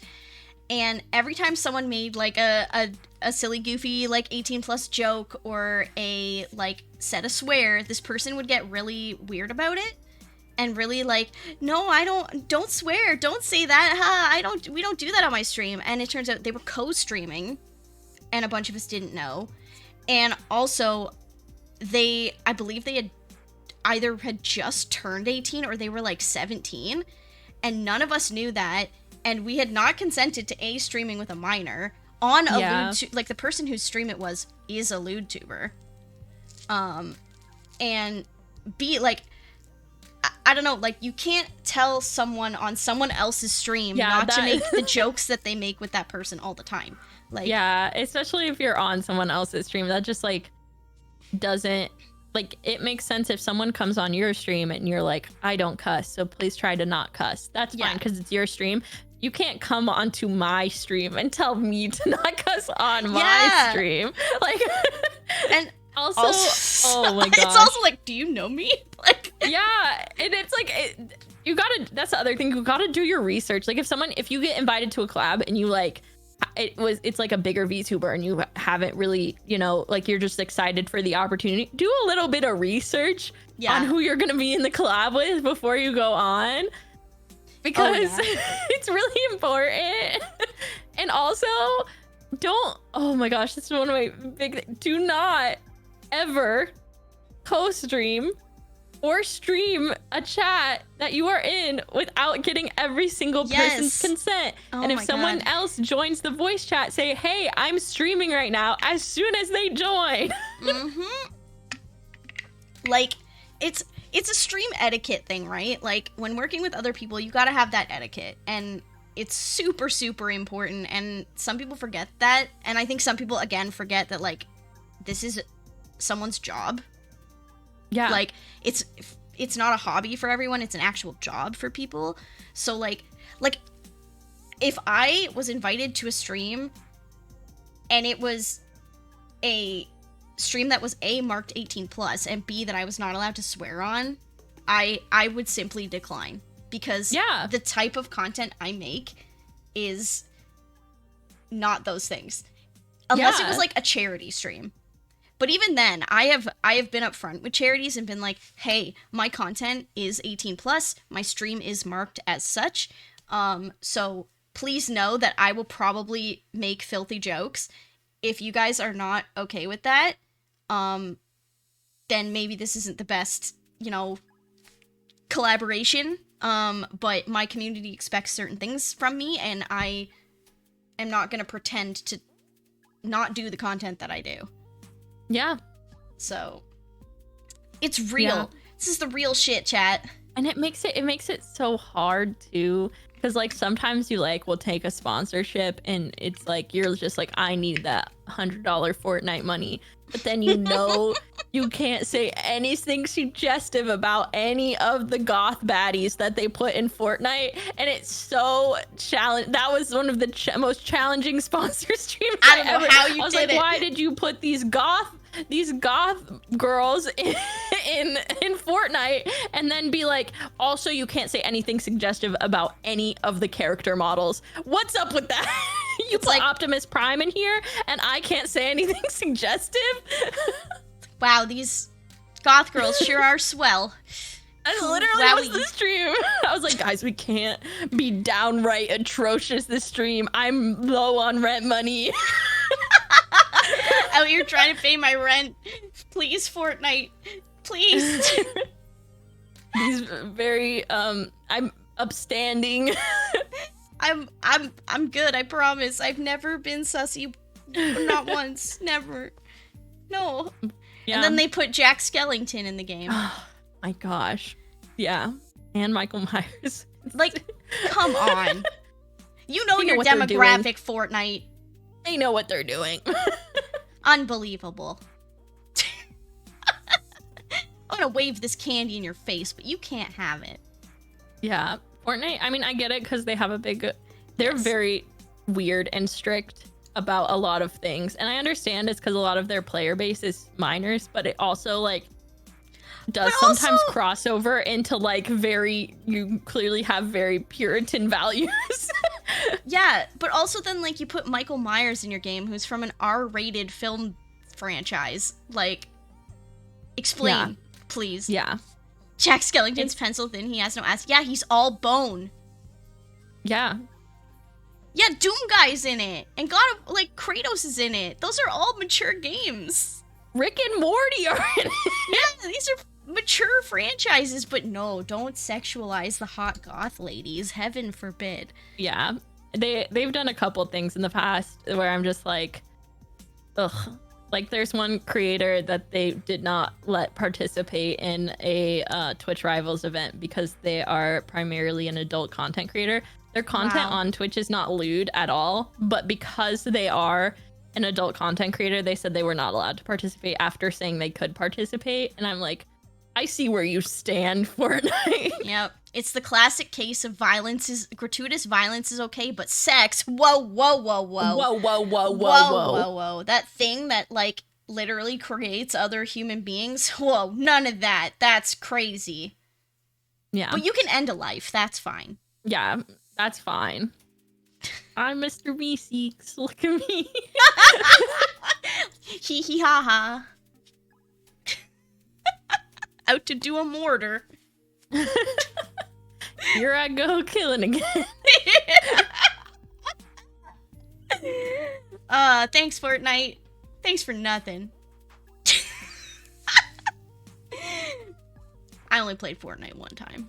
It's fine. I like it. I didn't think I would, but I do. I haven't played in a while, but I was like, I can't play FPS games.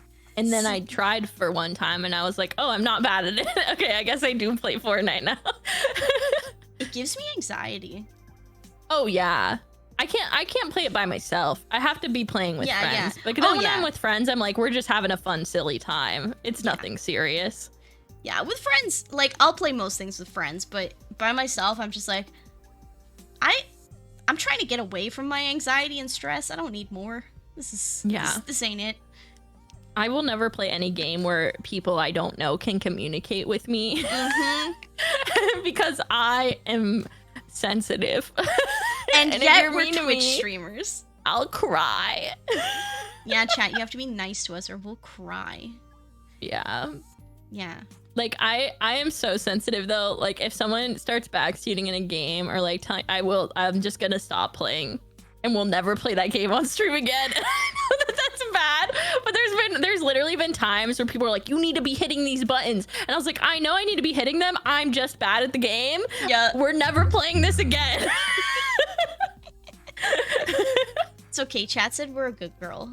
So Yay. they're proud of us. Yeah, I'm actually a weird case in the instance of backseating. I'm fine when people backseat, but like, because I will try to figure it out first, but Yeah. sometimes I'm just downright stupid, and I'm aware That of this. I agree with. If it's like something Oh, you like, think I'm stupid? Thanks.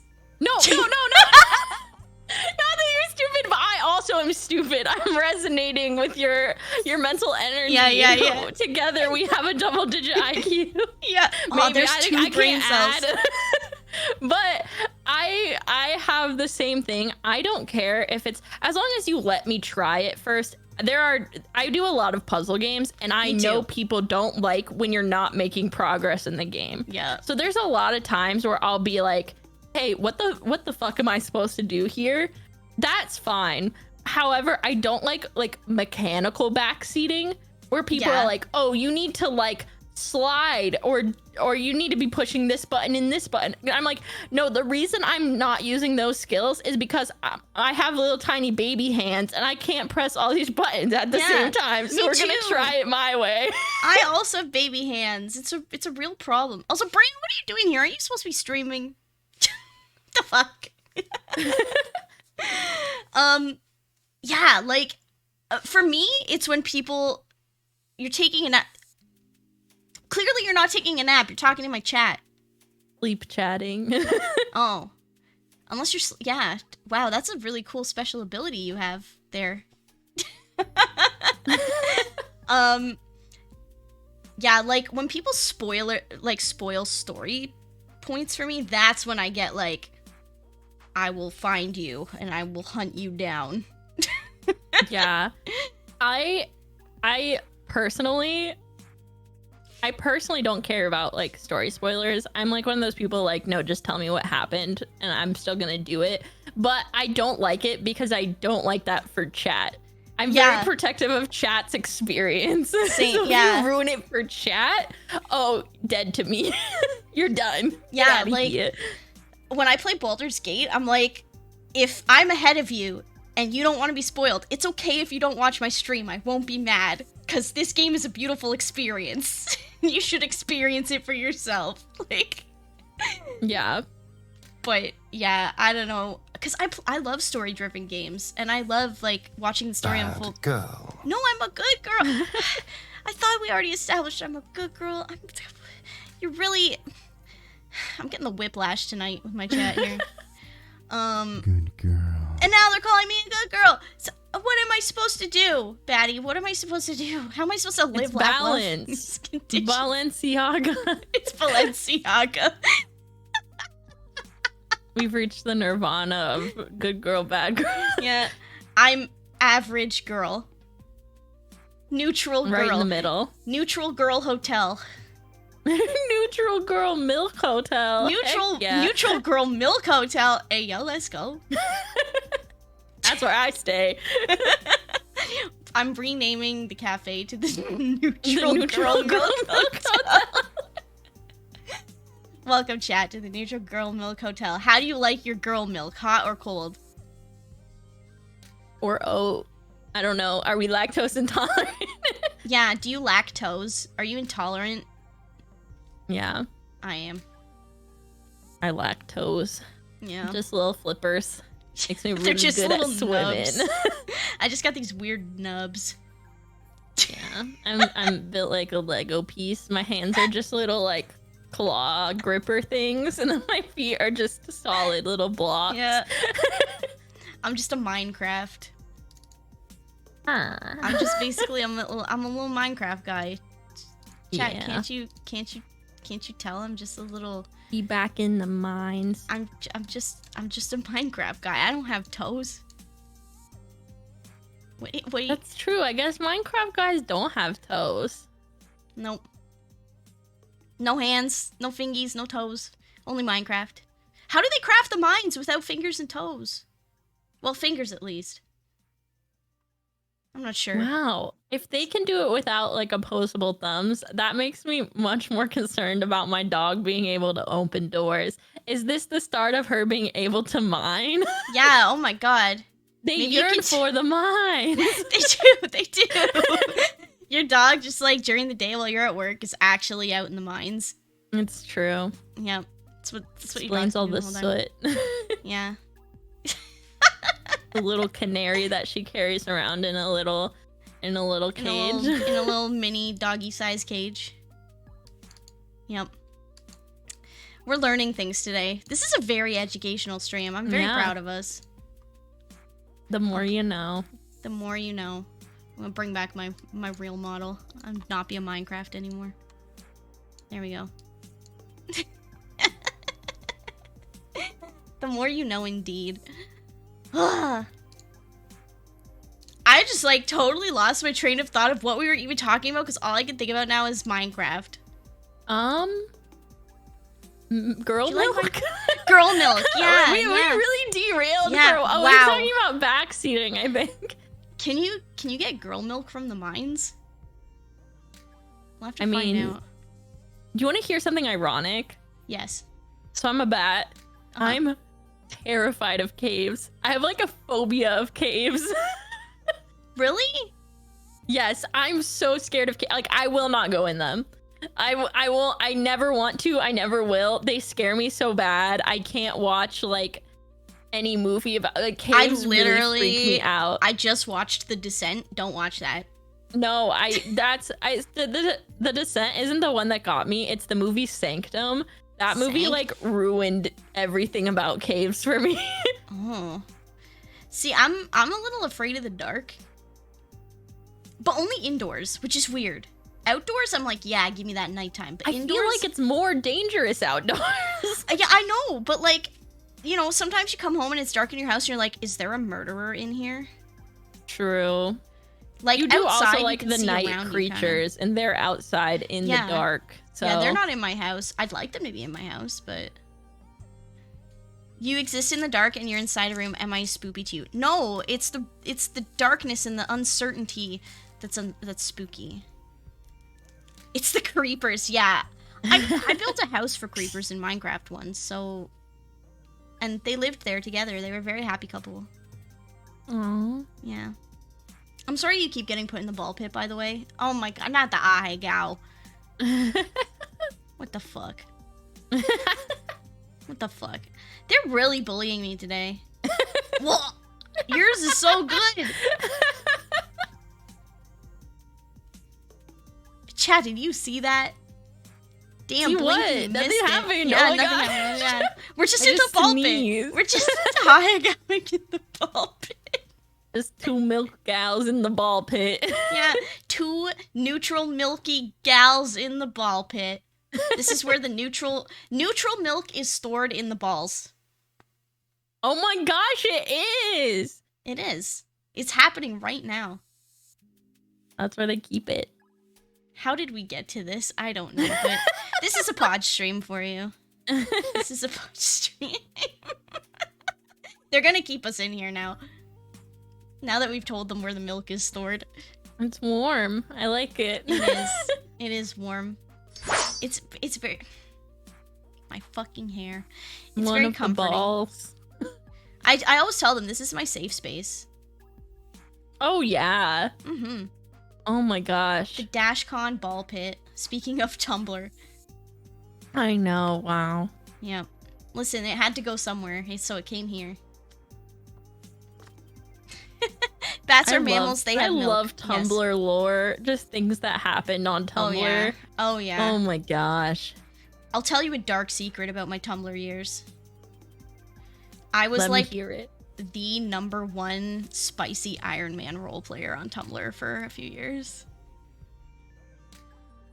I love that. I was like the person. Like I was the guy. I was the Iron Man role player. I played a mean Wow. Tony Stark. I was like, I have a lesbian blog, but not because I like women. It's about the aesthetic, guys. Yeah. That's how hard in denial I was. Listen, I was women like, are an aesthetic. I'm posting these women kissing not because it makes me all tingly, but because of the aesthetic. Mm-hmm. I mean, it is an aesthetic, let's be real. But It is. also, I think you might be into ladies. You learned you're into ladies, and I learned that I have an uncontainable amount of riz. And look really good with a beard. Oh my gosh. Me too. Right? I used to work as a pirate. And so Elaborate? I used to like give people beer like professionally. I was a professional pirate. at Disney, and we used to do pirate makeovers, and so I would give people beards, and sometimes I myself would have a beard, so I'm like very skilled at making beards happen now. Oh my god. Okay, you just became so cool to me. Also, I can't believe you were actually a professional pirate, because now I can ask this. When you're a professional pirate, do you have to wear a suit? I'm bringing it back to Muppet Treasure Island. Yes. No. But No. yes, no. I wish, because we had to wear these corsets that were not comfortable. No. They Ugh. weren't like boned or anything, but it was just like imagine wearing a really big belt all day. The rest of our costume was really comfy though, because we got we had the like flowy shirts and the like these big flowy skirts and whatever, and so we usually were allowed to like wear whatever we wanted under them because no one could see it, so we're usually just in like leggings and boots and whatever.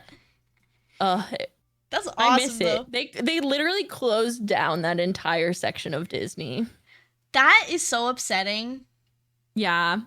They were like, we only need, because the whole thing is it was supposed to be like the counter to the princess experience. Right. You could go become a pirate, or if the princess stuff was booked, you could also be a mermaid, which personally, I think the mermaid makeup was way cooler than the princess makeup, but that's just me. And so you could come and do that. But the thing is, they never advertised it. It was never on the map. And they were like, why aren't you guys getting reservations? And we're like, I don't know, maybe because we're not on the map. Yeah, perhaps. Consider. And then they came out with the Jedi thing. Right. And they were like, this is our new masked child activity. Yes. It's Jedis. We don't need pirates anymore. And they got rid of it. I'm sorry to inform you that I was one of the very first Jedi initiates at Disney World in the year so you 2000. took my job. I was one of the very first kids to kick Darth Vader's ass. You took my job, I see. I'm sorry. Okay. I'm sorry. I am a certified Jedi now, though. I have a certificate, so if you need any Sith Lords either taken out or smooched, I got you. I have my somewhere. I have an official document that makes me an official pirate, and you get a like name. That's your pirate name, and this is not my real name, so I'm not doxing myself, but my pirate name was Molly Bad Bones. Whoa. Right? Isn't that so good? Molly Bad Bones. Listen, Molly Bad Bones does not have neutral milk. Molly Bad Bones is a certified baddie. It's in her name. It's true. There is no neutral milk to be found. Molly Bad Bones is pretty cool. I miss her. I love that for you. Damn, if you ever need to rebrand. I know. Give me Molly Bad Bones. I'm here for it. It was honestly the best job in the park, in my opinion, because since we were pirates, we were allowed to have bad manners. Yes. So we were allowed to like stand on tables and things and like low-key, not actually steal, but we would borrow things from children and be like, hey, can I see your magic band? And they'd be like, here. And we'd be like, okay, cool, this is ours now. Yeah, hee hee ha ha. So we got to like prank children. We got to like do all of the things they're like super not supposed to do, because they were like, well, it's in character because you guys are pirates. And I was like, this is awesome. That's so cool. Didn't you hear? She's a Jedi. That's how she's owning the ice cream. Yeah, I'm using the Force. Clearly, we've already established this. I can use the Force, so you better watch your fucking back. I gotta tell you, one of my dream jobs is to be a ghost host at the Haunted Mansion. I heard it's chill. It's the only thing is the costume is a lot, but you're But usually in air conditioning, so it's fine. I'm obsessed with it. I found one on Amazon and I want it. Yeah, you honestly can find a lot here. There's a lot of Disney stuff in the Disney vicinity that just like sneaks out, because you basically just get to keep it at your house until you quit and then you turn it back in. But some people just don't turn it back in. And a lot of people will wear them for Halloween. I would never turn it back in. I want to be a ghost host so bad. My bedroom is Haunted Mansion themed. Like, that's another one where you don't have to be nice to guests. Yeah. So it's really awesome because you just get to be grumpy all day. Yeah, you get to be grumpy and have smudgy makeup and hang out in a spooky haunted house and wear a cute maid outfit and call people foolish mortals, and it's the best job. I want to do the tour really bad. There's a tour you can do of like the part where like all the ghosts are. Like you can go in that dining room area, and I want to do it so bad. I would actually piss and shit and coom if I could do that. Oh my god, like,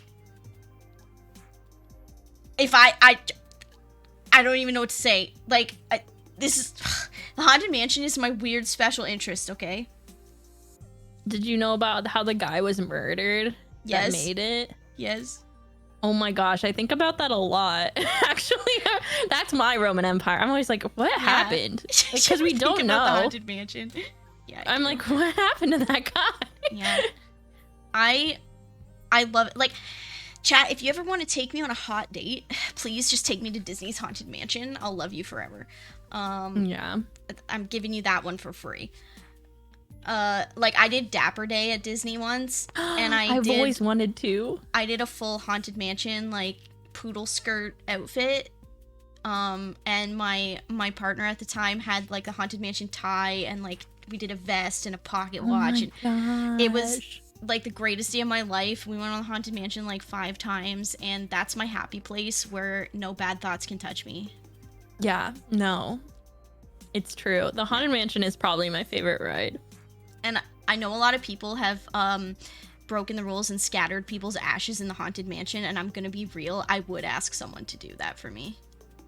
What I don't get is people scattering ashes at the It's a Small World ride, because I would not want to be there forever. Are you doing that to people you don't like? Yeah, you do that to people you hate. And then the only conclusion. Like, holy, talk about Uncanny Valley, like someone's spirit possessing a freaky Small World doll. Did you know the doll's hair grows and they have a person whose job it is to cut it? What? This is real. Yeah, what? Because the hair is made out of yarn. So the yarn over time like loosens, so their hair actually grows. So there's a person who actually has to cut the doll's hair. I hate that. I do too. Yeah, just... Okay, listen, for the small price of $2,000, you can take me on a hot date to Disney World, and you also get to go to Disney World. True. I don't see the problem here. Sounds like a bargain to me.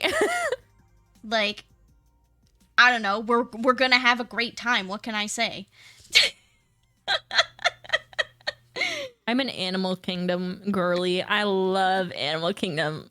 I'm a rope drop person for Animal Kingdom because I love animals. I have not been to Animal Kingdom since they redid it, with like the Avatar stuff, but I heard it's badass. Oh, it is so cool, especially at night because everything like lights up and glows. Like they have a lot of like yeah, like the bioluminescent kind of stuff. UV paint everywhere. It's super cool. Yeah. It's very cool. I also got to do. There's this thing when you're like a cast member where your like area can enter to win special experiences, and we won a backstage tour of the safari, so we got to see all the animals and learn all of their names and learn like a ton of stuff, and it was so cool. Oh my god, that's awesome. Also, Sockman, thank you so much for the follow. You're now my little Podge champ. Welcome in. Yeah, I stayed at the Animal Kingdom Lodge Hotel last time I went. That was badass. Like, oh my gosh, we just woke up to giraffes every morning. It was so cool. I know. Oh, that's like literally my dad wants to go there really bad. That's like his dream is to stay at the Animal Kingdom Hotel and see the giraffes. I just want to do a VTuber Disney trip. Yes. Just a bunch of VTubers at Disney World. What will they do? Crime, probably. Crime, probably, yeah.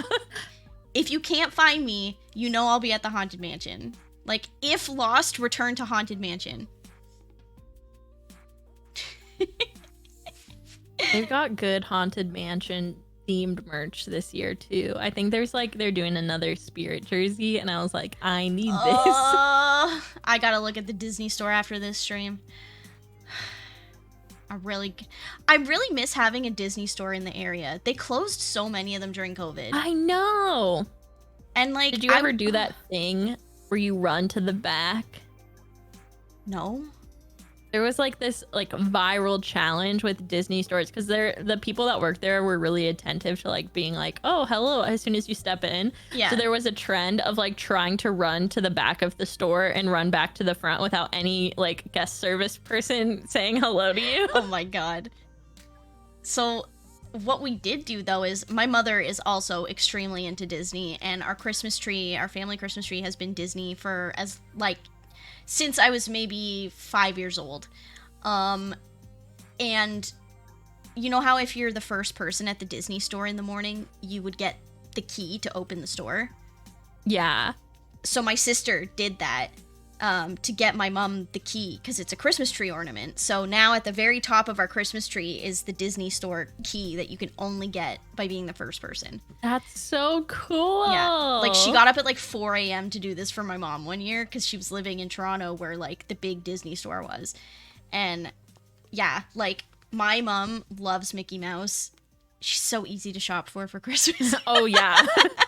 I'm easy too, but like my whole family has always been very like big on Disney. My parents like they love going.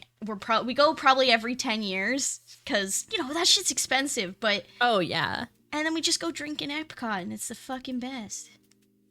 Yeah, I genuinely miss being a cast member because it was so convenient to be able to go like every day. Mm-hmm. It was so chill. Like we especially like Epcot, like I'd go to Epcot all the time because like, you know, you can get food, drinks, whatever. Yep. Like we were there all the time and you get a lot of guest passes. You get 16 guest pass. Holy. The way it works, you get 16 trips where you can bring up to 4 people. Wow. That's like a lot of times you can go with friends for free. Holy crap. Yeah. Damn. I guess that's like the only reason to live in Florida. Yeah, it really is the only reason. Oh, Lauren, Let me yes. tell you.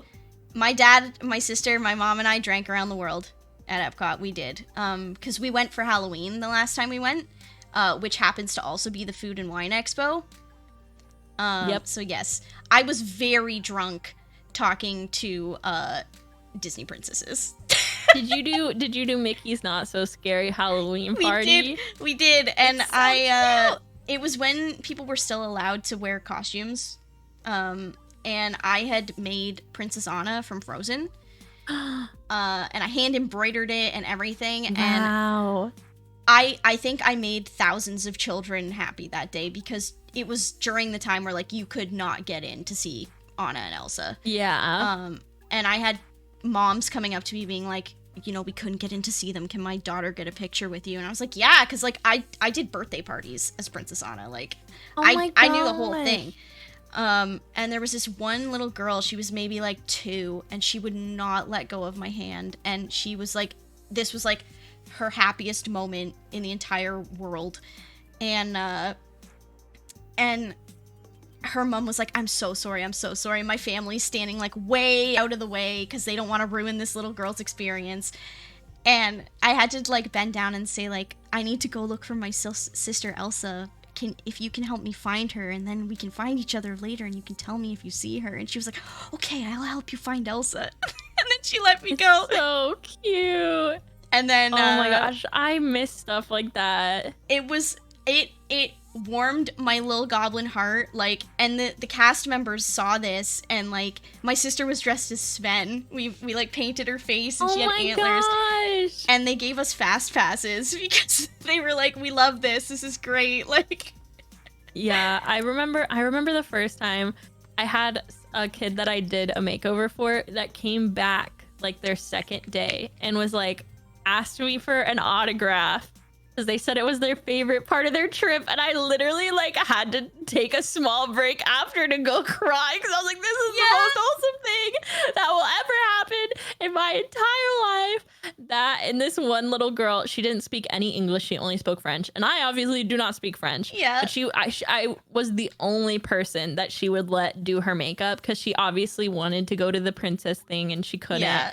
And so I was just like very like you know, she obviously also had like some sensory issues. So it was like one of those things where it's like, okay, like I'm going to put some of the glitter on your hand so you can see what it feels like and like all of that stuff. And then like we went from her not wanting to do like any of the makeup to doing the full face of makeup. And she was like so happy at the end. It was so cute.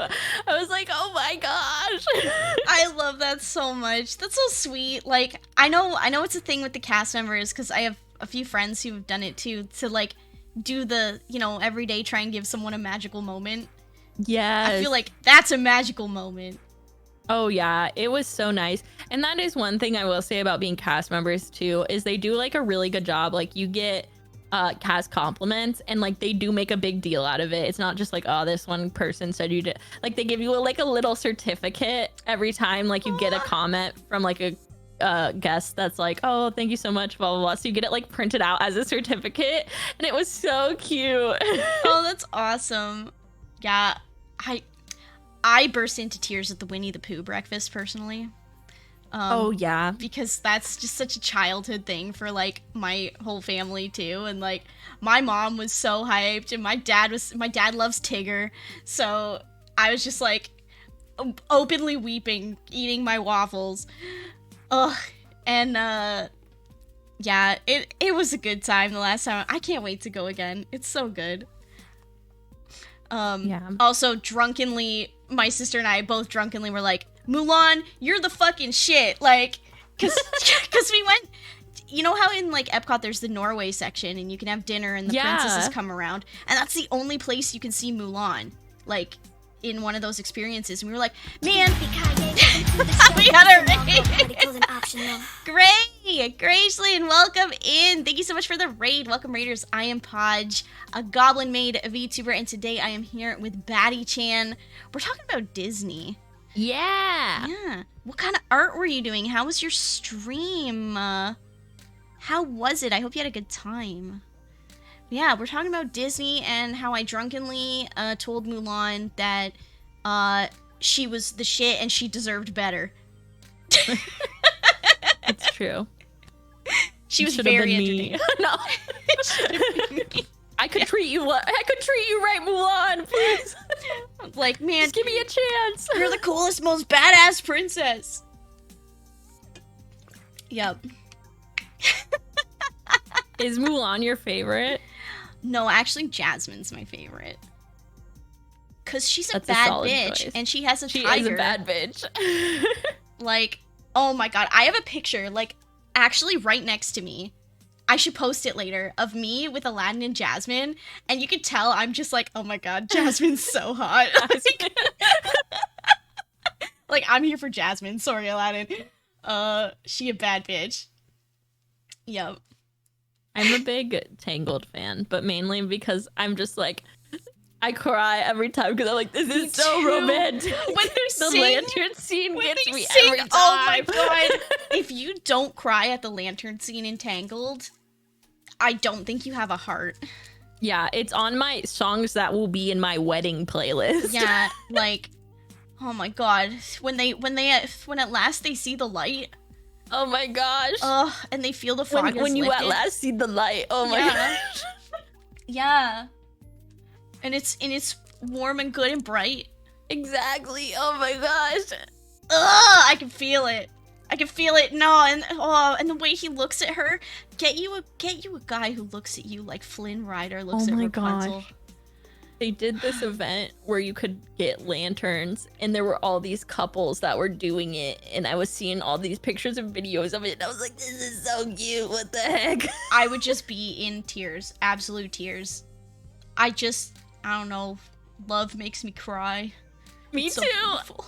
It's so beautiful, chat. I can't do weddings. I'm a big wedding crier. Oh yeah. I don't cry at funerals, but fuck, I cry at weddings. Oh yeah. I'm a big wedding crier. I already know no mascara at the wedding because it's coming off. You gotta have that waterproof shit. Oh my god, please, Lauren, I would love to see that. Holy crap. Yeah. Oh, and like Tangled is so good. It's so underrated. It's so good. It's like I said, it's my favorite of the princess movies for sure. I think it's my favorite like 3D animated one. it's just yeah, the music slaps too. It's just everything. It's so good. Like, I was really into Frozen for a while, but Tangled is easily the better of the two. Yeah. Yeah. I do love Frozen too. I'm trying to think. I was always a big like Beauty and the Beast Yeah. fan growing up. And I mean, Also, that I explains a love lot about Coco. me now. Oh my god, Coco will Coco's make so me good. cry every time. Oh, It's so yeah. underrated. And the music in that is so good too. Yeah.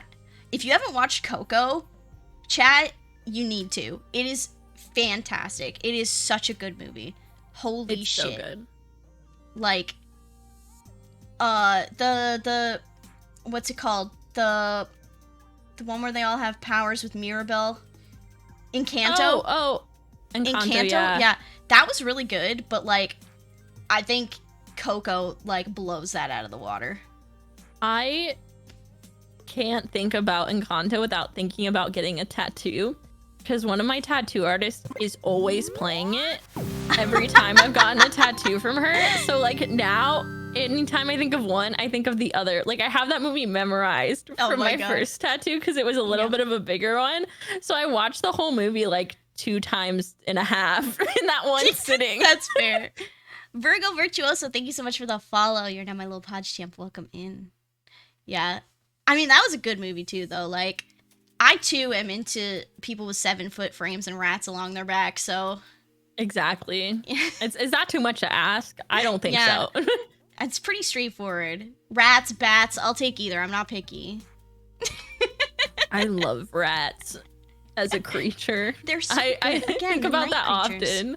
I was like, I could have been a rat VTuber. I just had a rat VTuber in here a couple weeks ago, actually. So, you know, We're rhyming. yeah. I'm bringing in Dr. all the night Seuss's. creatures. I love it. But we're coming up on time. I don't want to keep you all night. So, do you have anything cool coming up in the next couple weeks? Tell my chat, tell my Yeah. community. I do. Tomorrow, I'm actually not going to be on my own stream. I'm going to be hosting the night shift over on Nightmare Nexus's channel. I'm actually going to be interviewing him, and it's my first time interviewing anybody ever, and I'm very nervous. It is kind of like a horror-based podcast where usually he, but I've been on it. We chat about different horror topics and interview different VTubers who are interested in horror. And so I'll be on there tomorrow. I don't have super a schedule for myself because I'm getting back into this swing of things. So keep your peepers peeled over on my Twitter, which is not BattyChan. It's BattleChan_ because I got bonked a while ago. And I am also doing a charity event for Fuck Cancer for Breast Cancer Awareness Month, and that's going to be from October 26th to October 29th. So I'm basically going to be streaming as much as possible during that time to raise money for Fuck Cancer. That's and awesome. that money is going to go towards providing access to early, I can't think of the word, early detection methods. Yes. Yeah, and also to helping patients get in touch with physicians. So that is what the money will be going to, and that's going to be from October 26th through October 29th. Chat, you better show up because I am a big advocate for that kind of stuff. I also run a cancer prevention and detection charity event. Very passionate about the cause, so please, you said it starts October 26th? Yep, October 26th through the 29th. All right, and I will retweet the shit out of you. Make sure people show up. I'm prepared. Yes. Hey, Parable Pup, welcome in. We're just wrapping up, my dear, my darling. Yes. That's awesome. That's fucking awesome. And you're gonna do great interviewing. If tonight was any indication of your talk show skills, you're on it. I'm very good at being a guest. We'll see how I go at being a host. You will do great, I promise. But yeah, thank you for coming by. We are gonna send a raid to another spooky friend, designation Emot, because Emot and my friend 13 are gonna be doing some spooky stuff tomorrow for Friday the 13th, and I think you should all hear it from Emot rather than me. So, Batty, again, thank you so much for being here. I have enjoyed this very much. I feel like this is a very informative stream. I had so much Very fun. educational. Yeah. And I hope we can do something again in the near future. Yeah, totally. Thank you for having me. I had such a good time. Thank you. Anytime, you're always welcome. I very much enjoyed hearing your tales. Thank you. Alrighty, chat. We're about to head on out again. October 26th. Go check out what Batty's up to. And I will see you tomorrow on the blue Twitch. We're going to do a late stream for some spicy ASMR. Wink wonk. Take care, my Podge champs. I saw that. Mwah, mwah, mwah. Good night.